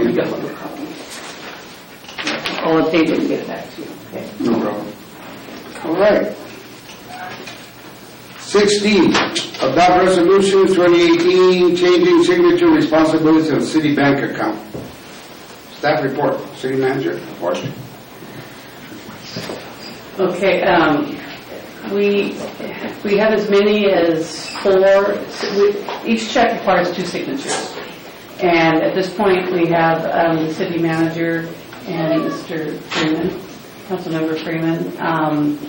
And so I could use 2 more if you live or work in town, of course, then you're more apt to be able to come in and sign checks. About 3 times a month. How about you don't work? Okay, then even more. And having the mayor on is good. Yeah. Would you like to be? I'll be there. Okay. And, I'll be there. And, okay. You don't need to advance. If you need to back up. Okay. So I'll have to, I have to put it through with your signatures, and I'll get going on that. Okay. Great, thank you. So, yeah, there's a resolution, and we'll just drop in those 2 names, and if you could pass that resolution, so I have it for the bank. Okay, so now we accept the resolution. We do need to make a motion and a second on accepting the resolution, changing signatures. Motion? I move that we approve the resolution 2018 authorizing changes to the designated signers on the city's bank accounts at Union Bank. Second? I second it. Okay. Discussion? No discussion? Call for the question? All in favor? Aye. Aye. Aye. Motion carries. 6E, reconsider Casa Rosa structural changes. Staff report from Planner Todd Kennedy. Yes, sir. Mr. Mayor, members of the council, your city planner, Todd Kennedy. Before we begin, there's an updated document to basically replace what's in your packet. Let me pass it around. We just made some edits because of a change, of discussion. Give me just a second here.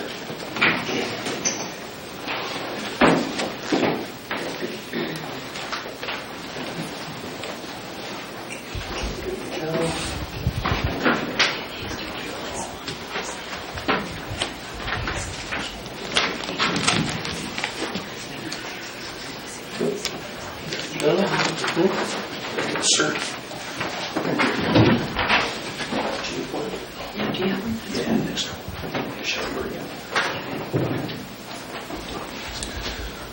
Okay, ladies and gentlemen of the council, tonight's discussion about Casa Rosa is really to provide you an update since the last public hearing.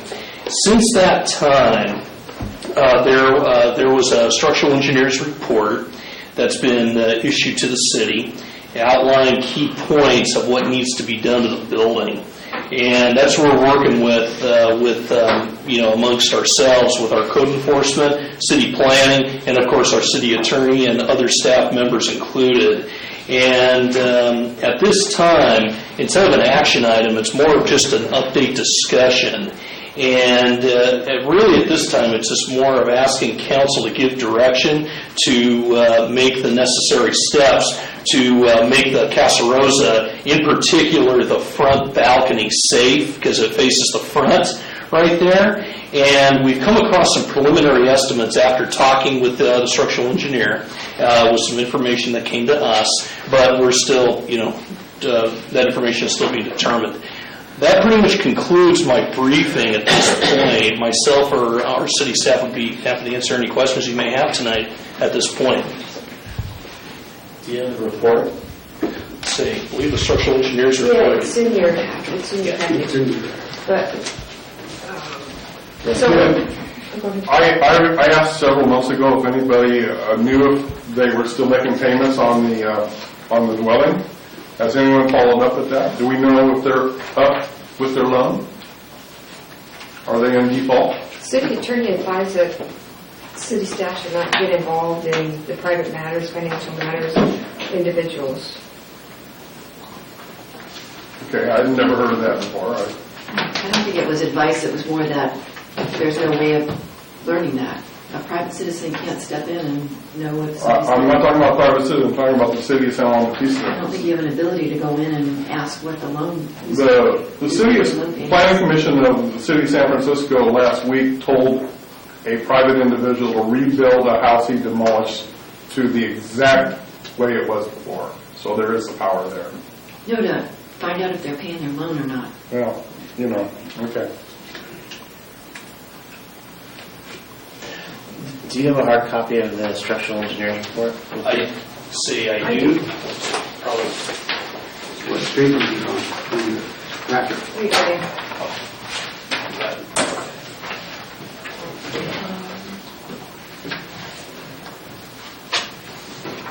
We did have several public comments to bring this up.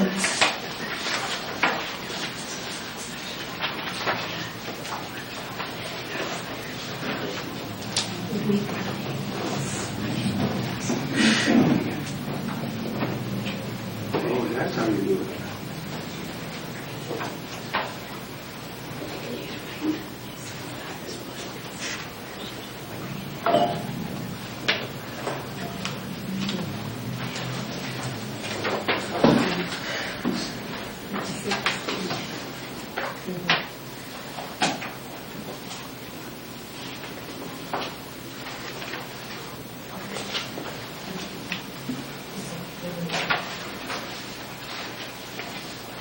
Did the Historic Resources Board review this?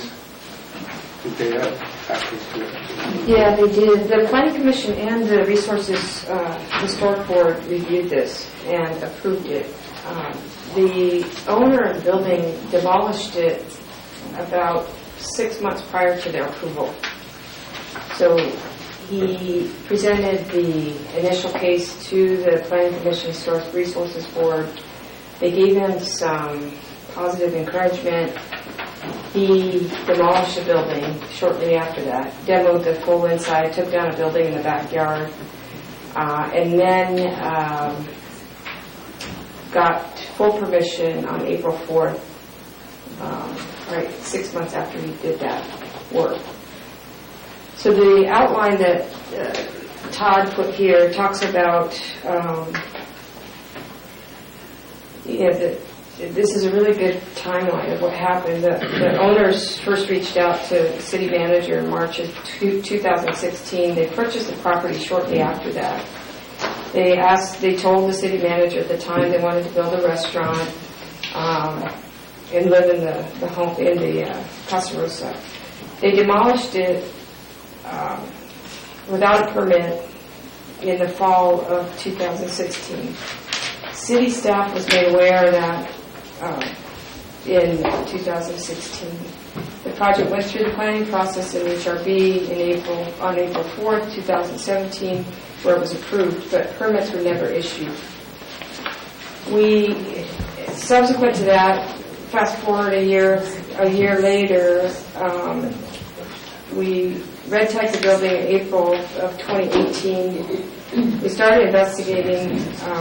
We red tagged it because we found out that there were no permits on the building to demolish it. We notified the owner. He assured us he would correct the situation. Nothing happened. We continued to speak with the owner. He claimed that he had approval to do the demolition work by the city. He had there's email records on who he talked to and that they were aware, but he never obtained a permit. He said he should have known better.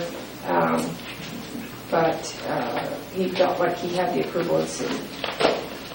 Sidewalk under the balcony was barricaded September 2018 after a contractor that was associated with the potential buyer complained to the city around safety and stability of the building. Immediately, we started a search for structural engineer. Structural engineer was hired a month later. He was able to do the assessment in November, completed the report December 10th.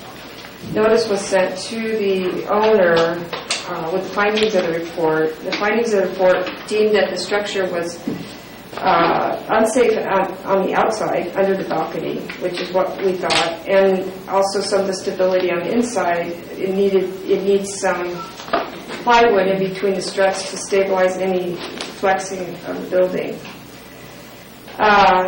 So we sent a notice to the owner 4 days after we got the engineering report stating that he had 10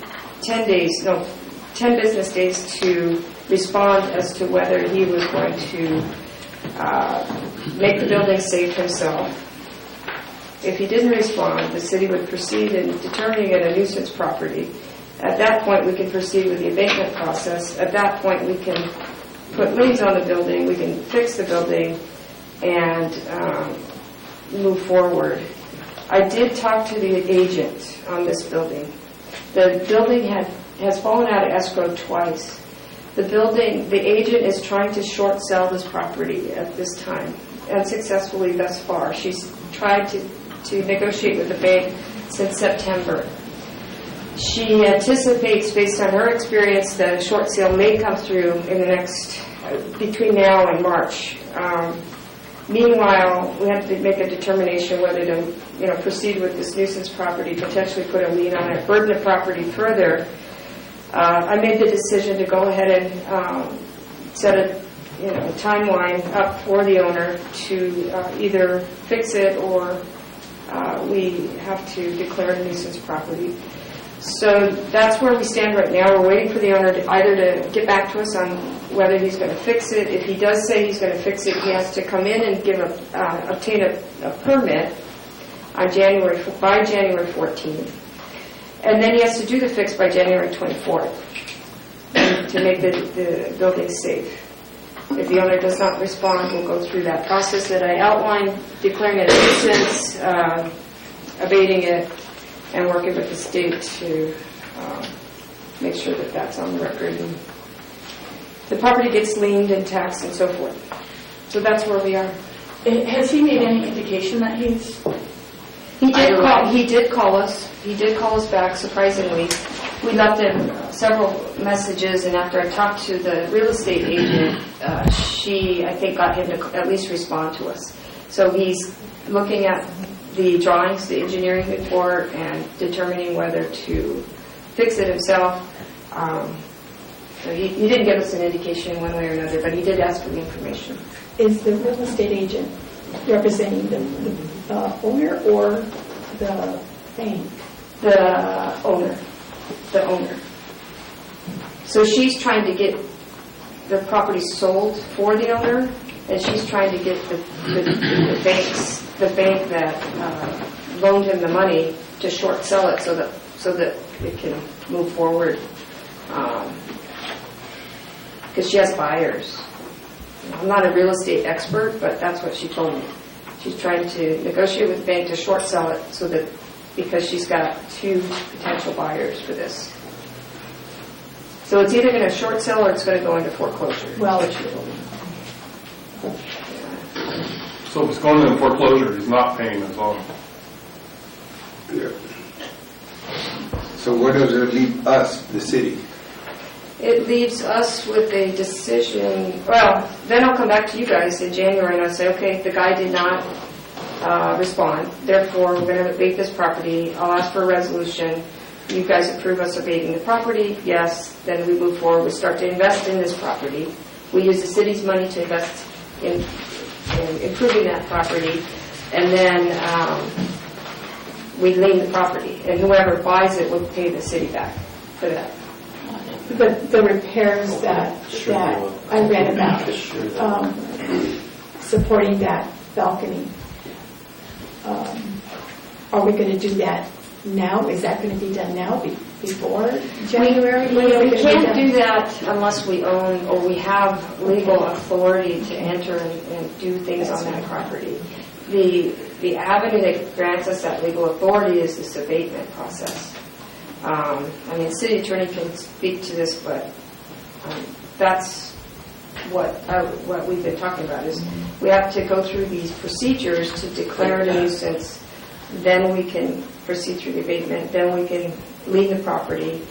And my understanding through the abatement process is the state tax person gets record of this lien, and so the new owner has to pay us back for that because now they get assessed with the state assessor. So it's a learning process for me, but that's means that if it's going to be after, then that bank, the loan person, the loan agency will hire their own agent, real estate agent, and they usually handle it all. She told me that it's either going to get short sold or go into foreclosure. It's not there yet. They're negotiating to short sell it. She's trying to get the bank to sell the property, to give up the property for less than what was loaned on the property. The property had a $500,000 loan, and they're trying to sell it for $300,000 because of the demolition. They're trying to sell it for the value of the land.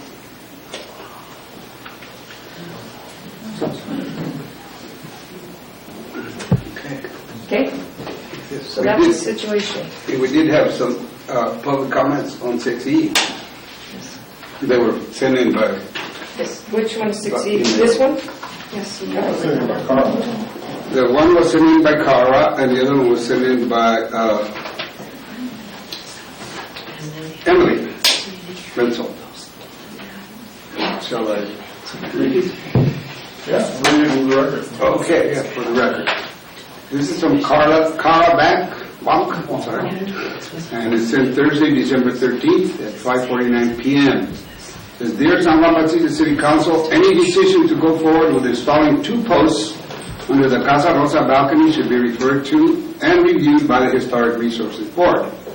This project is in our historic district, and Casa Rosa is one of our very important contributing historic buildings within the district. The posts that will be used to shore up the balcony will likely be there for a long time, perhaps forever. Issues to be addressed by the Historic Review Board may include the following. What type of wood will the post be made of? Certainly not pressure treated and covered with staple holes. How will the metal Simpson ties and base brackets be camouflaged? And what color will the post be painted?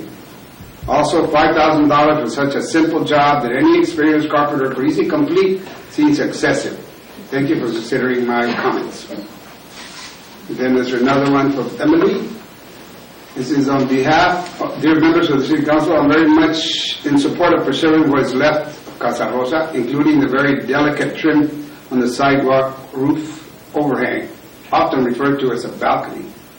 The installation of 2 posts sounds like a very reasonable temporary solution, which will allow the sidewalk to be used again and vastly improve the streetscape by removing all the city's precautionary orange plastic fencing, sandbags, and sawhorses. I agree with Carl Bonk that the not-to-exceed amount seems excessive for just 2 posts. Thank you for addressing the decision. Sincerely, Emily Renzo, Ola Adobe Antiques, 101 3rd Street.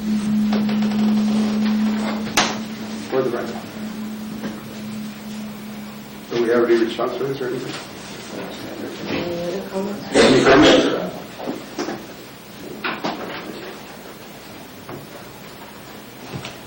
I'm not sure. Is it just 2 posts or 4 posts? I'm reading the guy's letter and it doesn't... I only got 2. I thought it was 2. Okay. So I ended up talking to a few people about this type of work, people that are in the restoration business. So the initial report costs money. The engineering drawings cost money. The construction of the posts cost money. So, my source told me it was going to be more in the $15,000 to $20,000 range. at the end of the day, because people have to be bonded. That building is unstable. There's insurance, there's liability. That's why I don't want anybody from the city touching that until and I don't even think once we do have the authority that we want to touch it. In fact, Jim West, God rest his soul, he told me, don't have anybody from the city touching that building. It's a huge liability. So that's... And not only that, the $5,000, I know it seems like a lot, but we've got to make sure that we have quality work done. And so really... On one hand, we want it to look good. We want it to be painted the same color. We want it to blend and use quality materials. On the other hand, we don't want to spend an arm and a leg, so we have to do both. All right, well, we have approval by consensus authorizing the not to exceed $5,000 to secure the balcony. Well, Mayor Flores, we moved it to discussion from an action because we don't have, I thought it was more important that we give everybody the background. We wait for this owner to get back to us. Then we come back to you. We do the full analysis on the financials.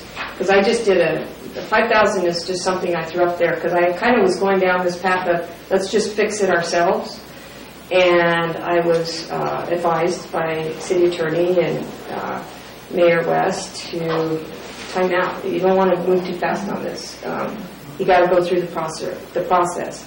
So that's when that was after we sent out that initial staff report, and that's why it was like, okay, let's throttle it back. Let's get all the details on the table and go through the process. Okay. So, do you have any other public comments? No, thank you. 6F.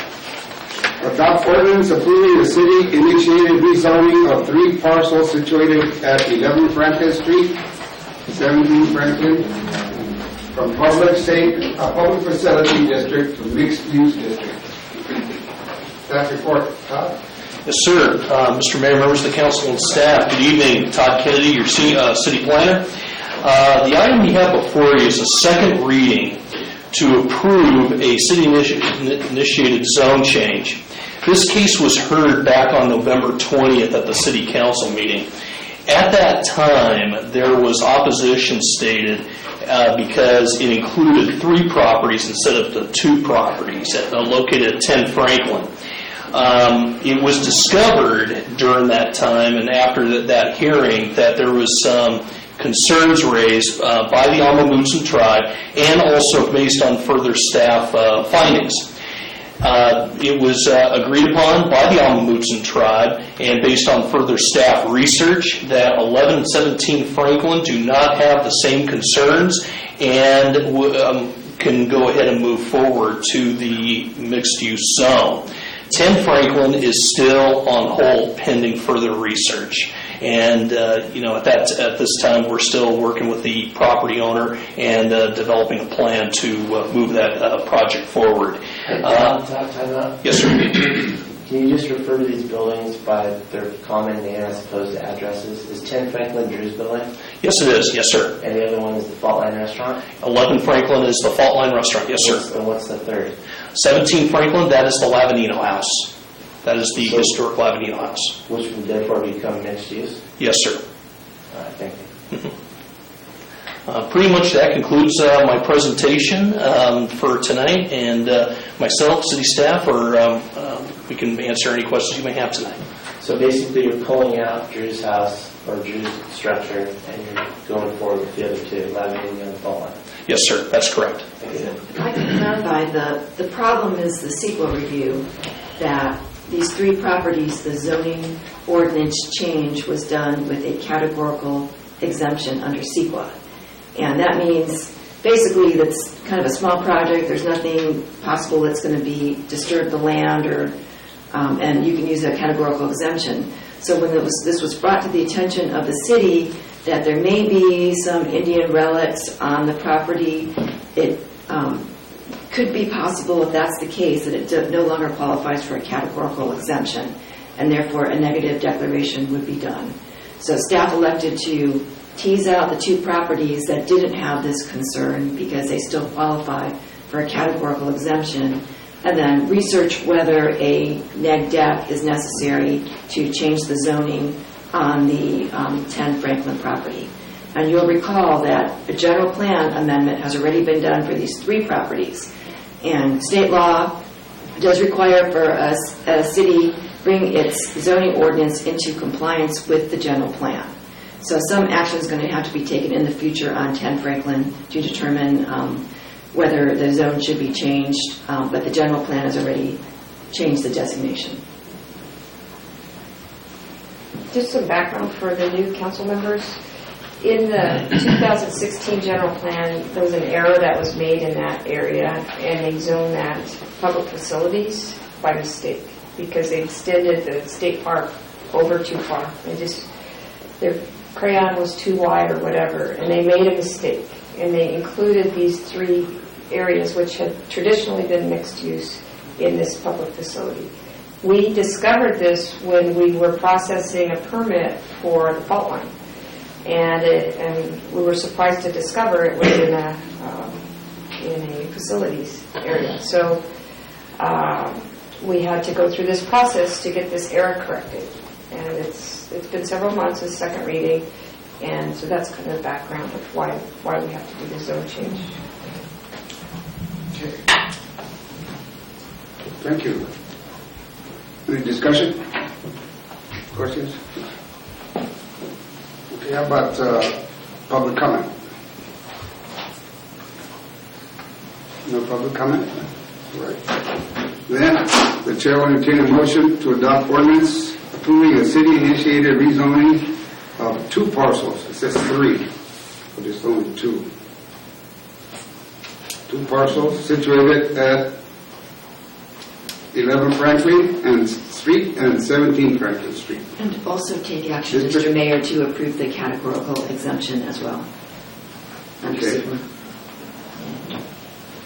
Actually,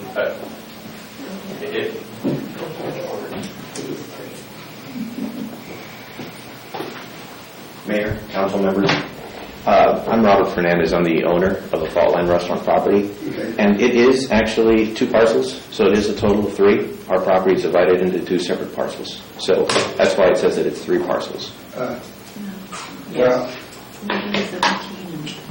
Yeah, 06 and 07 are both Franklin Street. We're in the process right now of doing the adjustment to make that just into 1 parcel. And that's ongoing. That's one of the conditions that was given to us in order to proceed. So we've done all our work. We're just waiting now for the county to record it. But for the sake of this argument, it is 2 separate parcels. Okay. Thank you. Thank you. Do we have a second on that? I'll second it. Thank you, John. Any more discussion? I'm sorry, who made the motion? I didn't. Mayor? No, I said I'll accept the motion. I didn't make a Oh, motion. I thought you made. The chair will, accept the motion. Okay, so I'll make a motion All right. that we adopt the ordinance 2018 approving a city-initiated rezoning of 3 parcels situated at 11 Franklin Street and 17 Franklin from public facility district to mixed-use district. And that was seconded by John. Yeah. Any more discussion? You will take a vote on that? Roll call vote, or just go by acclamation here? Would you prefer? All in favor? All in favor? Aye. Aye. Opposed? Abstentions? Motion carries.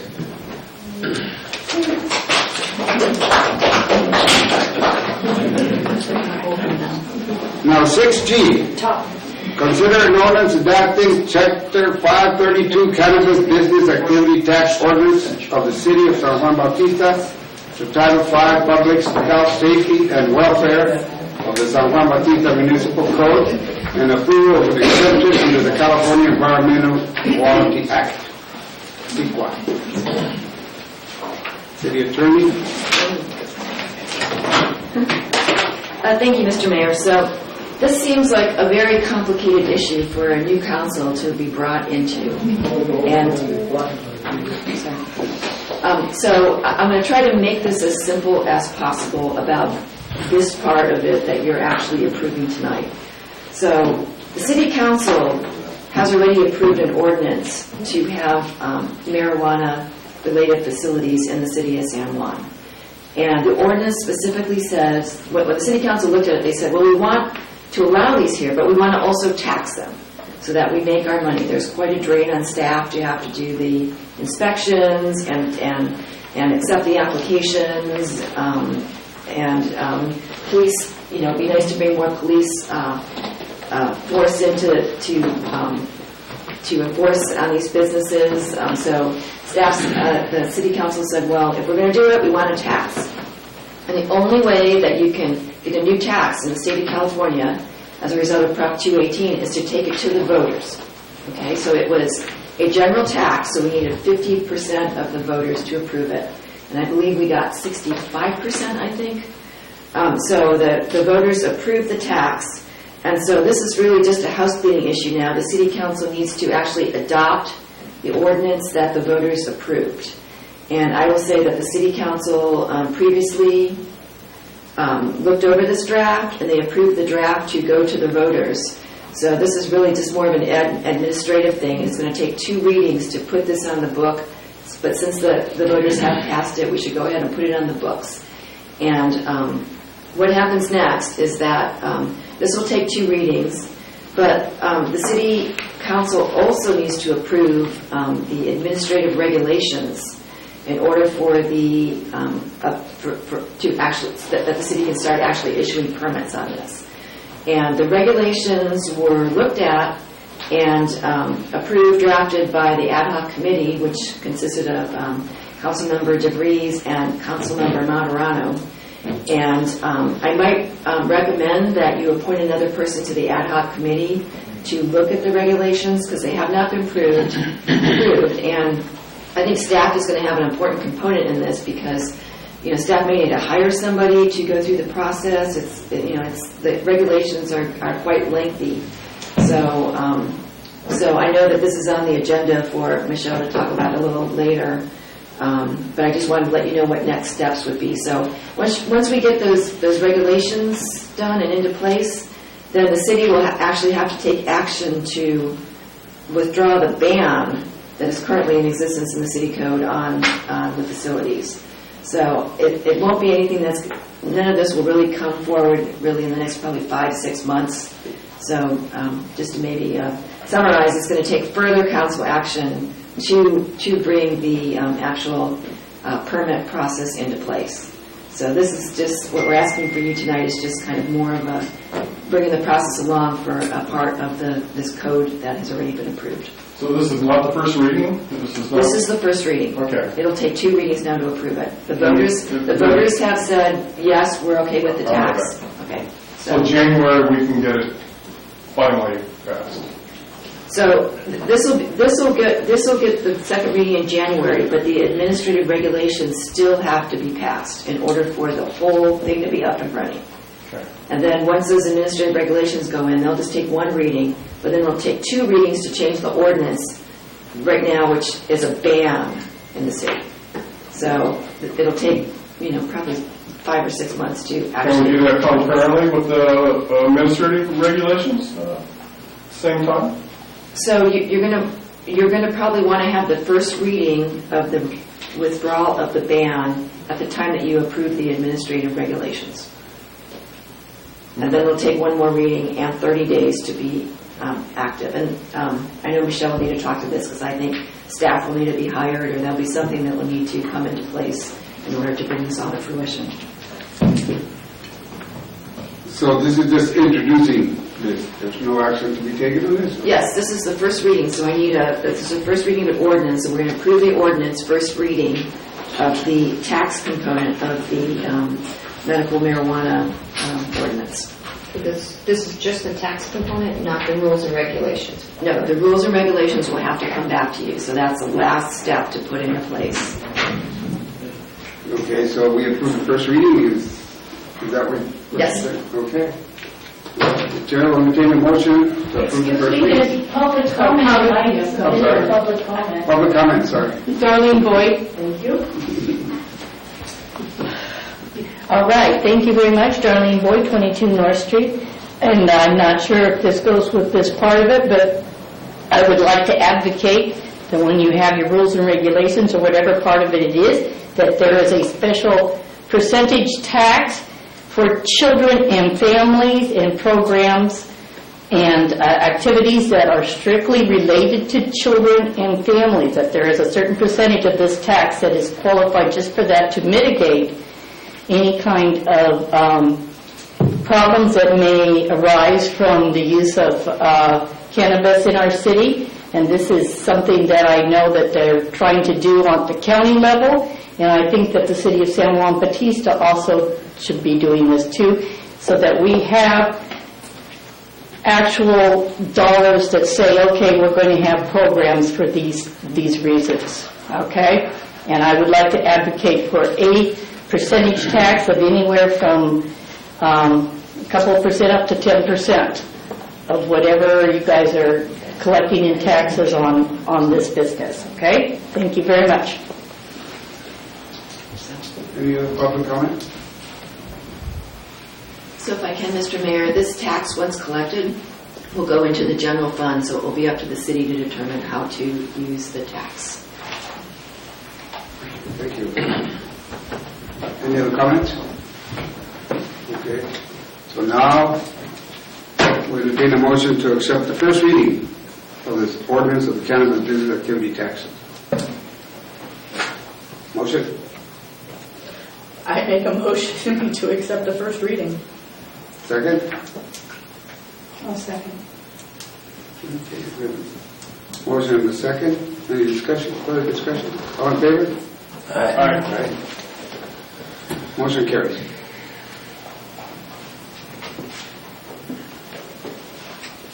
Okay, discussion items? So the first discussion item is the process, so it kind of falls on the rules and regulations and how we actually administrate this within the city of San Juan. So since we wrote this report, we did have a very detailed workshop with the city of Hollister and San Benito County, where we had fire, law, city manager, county administration.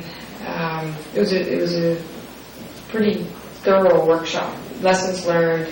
I have lots of notes. Two key things that I'll just mention here is, one, they recommended that we not have a point system. They said that in terms of scoring the license, they said that bogged the process down, and that every license should be heard in front of the council. We shouldn't screen people out. We should just let you guys decide. The other thing that came to mind is, before you do anything, we have to make sure we do background checks on people through life scan.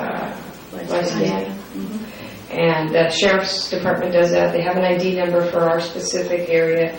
And the big lessons learned for Hollister is they started processing these applications, and then 70% of the applications fell out after the screening of the life scan came through. So before we do anything, we've got to do the screenings up front so we don't waste time.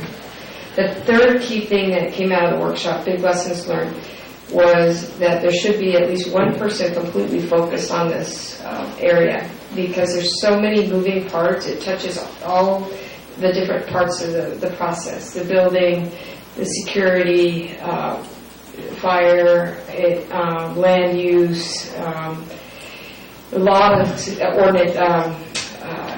code enforcement issues, the smell, and then maintaining. People have to maintain their I call it security clearance, but just they have to stay without a criminal record the whole time. So we have to keep track and check in with these businesses to make sure that the people that are running them are above board.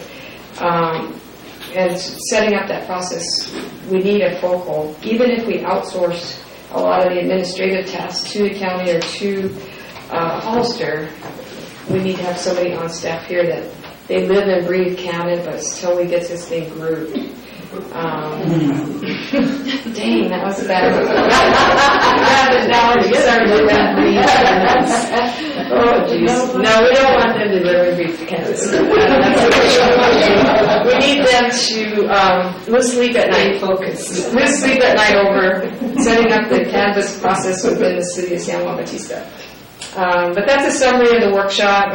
The workshop happened after this report went out, and I had reams of notes, and it was a really great collaboration with the two other jurisdictions, and four jurisdictions: the county, the city, and law enforcement, and fire and code enforcement. So I was very, very pleased that we got that turnout, and they were so supportive, and they really want us to do this right. The one last comment: we are allowing recreational marijuana use here, and the county does not. The city of Hollister does not. So we kind of have a leg up. There's going to be more appetite, again, a bad analogy, to business in San Juan than the county, because we allow for those both recreational and medicinal. That's all I have for this staff report. Do you need an ad hoc committee and then a personnel to help I don't think so. I think this is such an execution and unless somebody is like really good at setting up processes and want to get involved with the staff and setting up the processes. It's very detailed.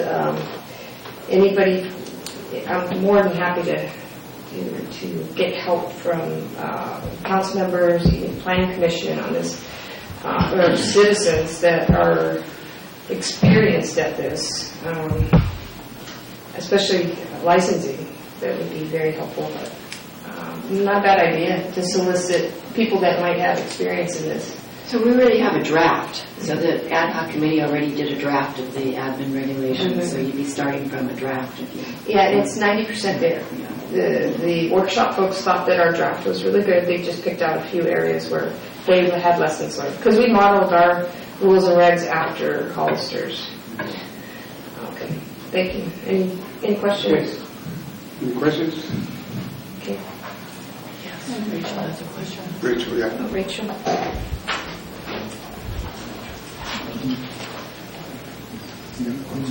Can you kind of explain what you mean by we're allowing recreational?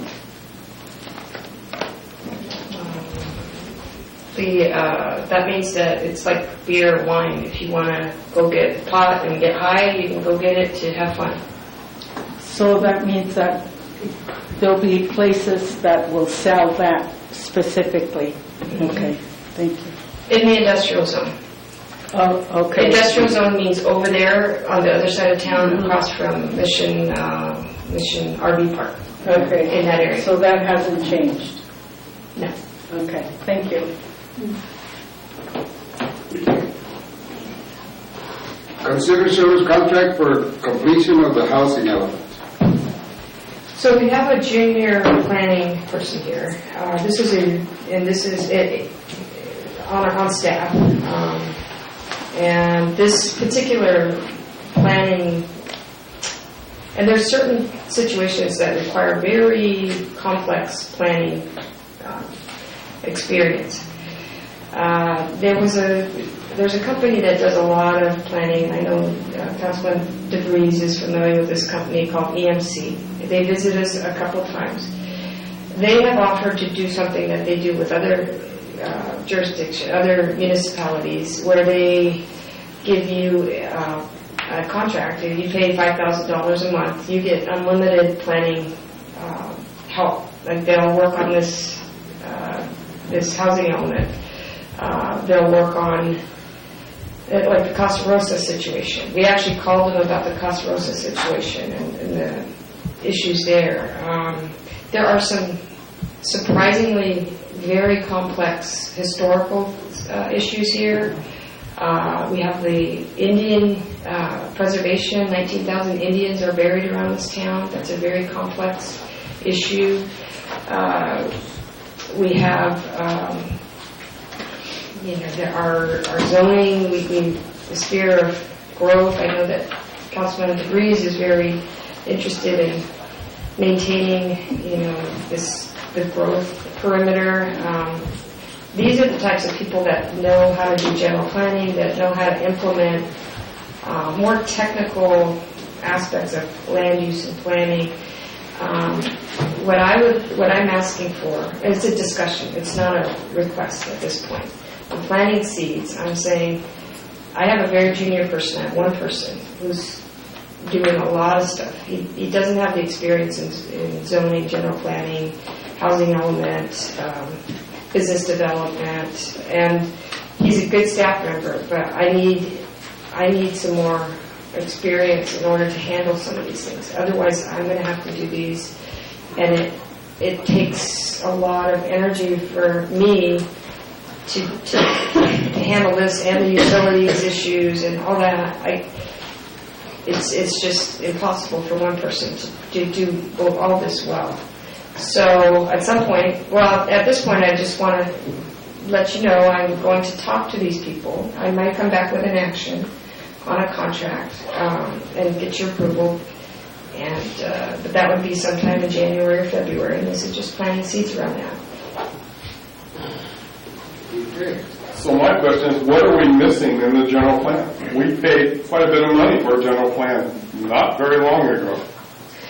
The housing element it needed to be updated. It expired in 2015. You have 4 years to... And the new general plan was done in about that time, so it should have kicked in. That's what I'm saying. Right, it did, and I don't think it was properly filed and complied with at that time, although the updates are every 5 years, so I think it was 2016, so we have an update coming up next year. But there's also annual reporting to the HCD, which hasn't been done correctly. What is the HCD? Housing and Community Development Department.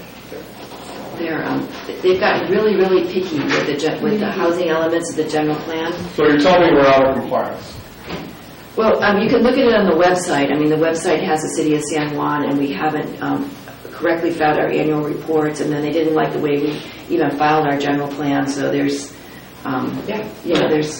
there's requirements to, it needs to be updated in 5 years, but there's other things that need to be I's dotted and T's crossed. You have to update your housing element, or if you don't get CDBG funds. Correct.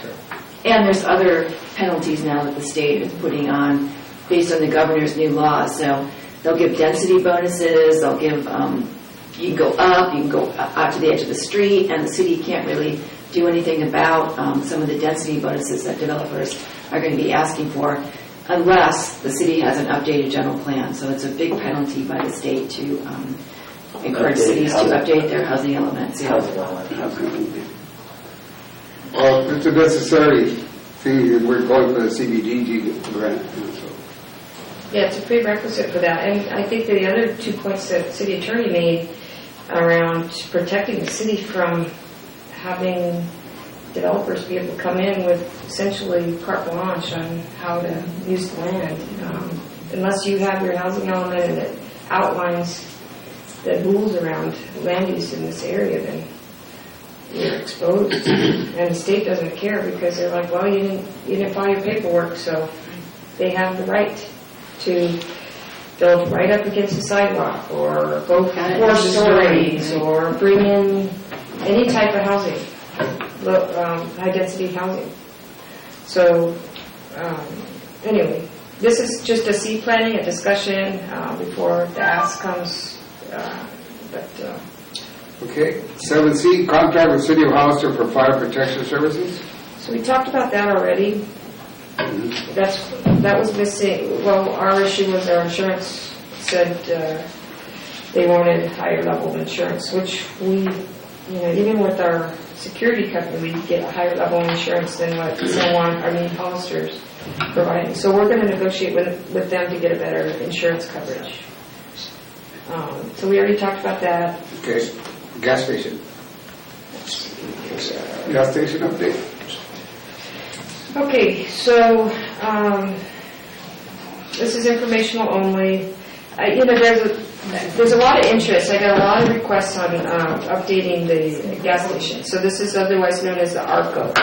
It's a very controversial land development here. So I just wanted to take a moment, put it in the package, make sure everybody was up to speed on the process that had taken place, the steps of the process, just baseline everybody.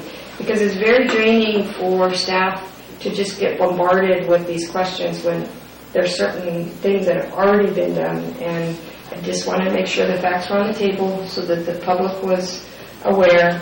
I won't go through all the detail here, but essentially this applicant went through all the formal planning processes, got approval,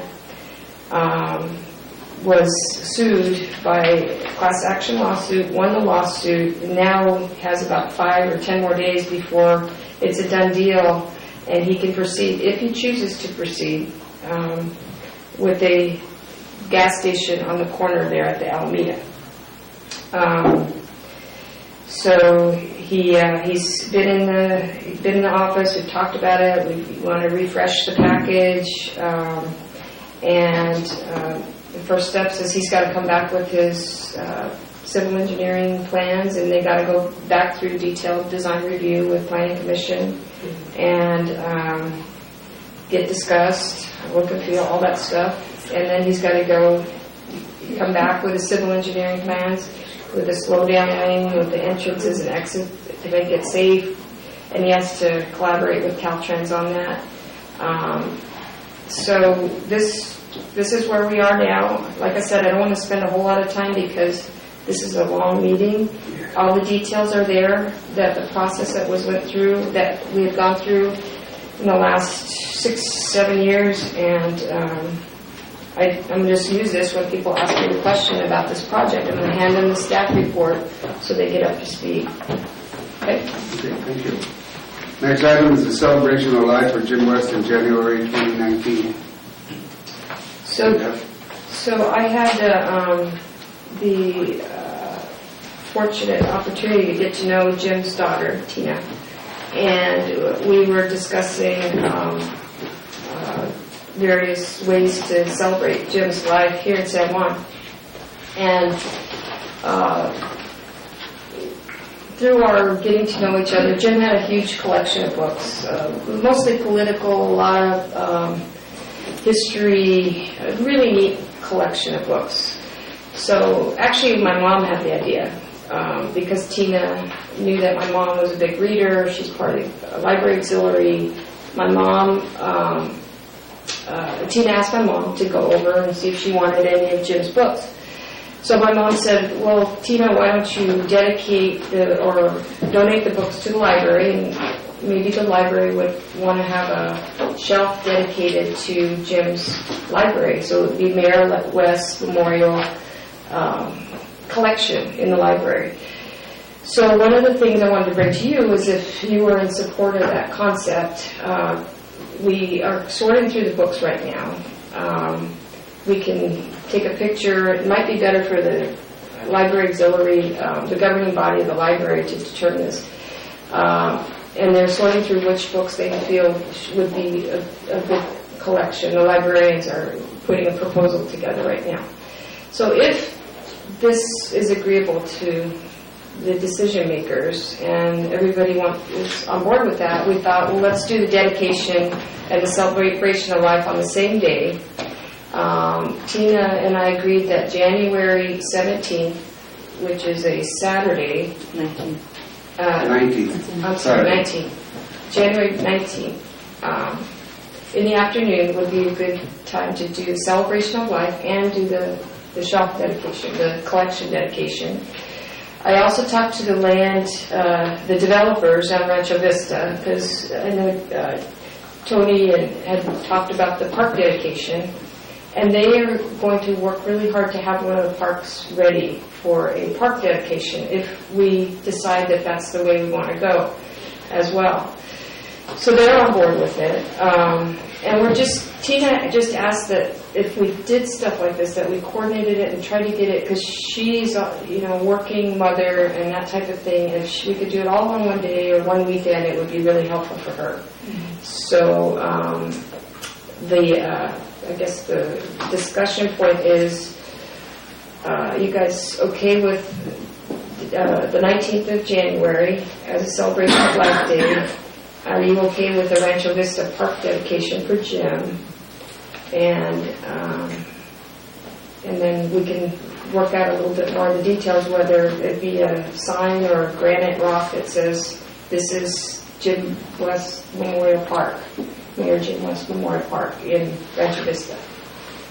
So that's up for discussion. I'm fine with it all. I like it all. I do too. I'm okay with it, yeah. Okay. Do you prefer the sign or a rock? A rock. I like a rock. Heidi Falls, 41 Monterey Street. Not that this may be a conflict, that's also Mission Run. Oh. And Granite Rock is also planning something, remember Ray, so you may want to get with Granite Rock too. So it may be not a conflict, I'm just letting you know. The Mission Run, okay. Hollister.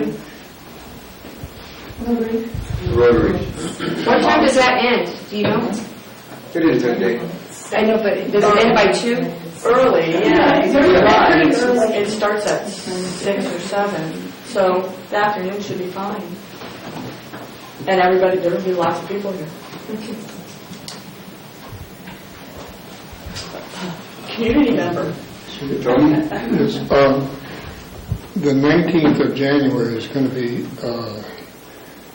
I can get the brass plaque made. I have a guy that does a lot of work at the headstone work at the cemetery, and he told me today that he can do a brass plaque. But I need the wording, and we need to get the boulder in place, and I don't know if we could possibly do that by the 19th. I mean, I don't know what else to put on the plaque except, Jim West Memorial Park. It could be dedicated and the plaque put on later. Okay. Yeah, something like that. Okay. I just, it's only a month away. And Yeah. thank you. Okay. Are we done on that? Any more comments? Okay. Comments from the city council? None today. I do. I would just like to thank everybody, that took the time to vote for us, and I promise to do as good a job as I can. That's all I can give you. And I'm open. Give me a call. I want to thank everybody too. I am super excited to be here. New beginnings.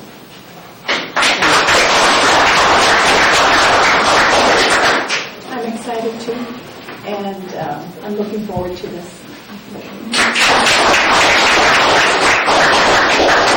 City manager? No further comments. Oh, welcome. Thank you. No further comments except happy holidays to everybody. Thank you. Thank you. Gotcha. Okay, if there's no other business, we'll entertain a motion to adjourn. So, I motion to adjourn. Second? I'll second. All in favor? Aye. Meeting adjourned. Woo-hoo.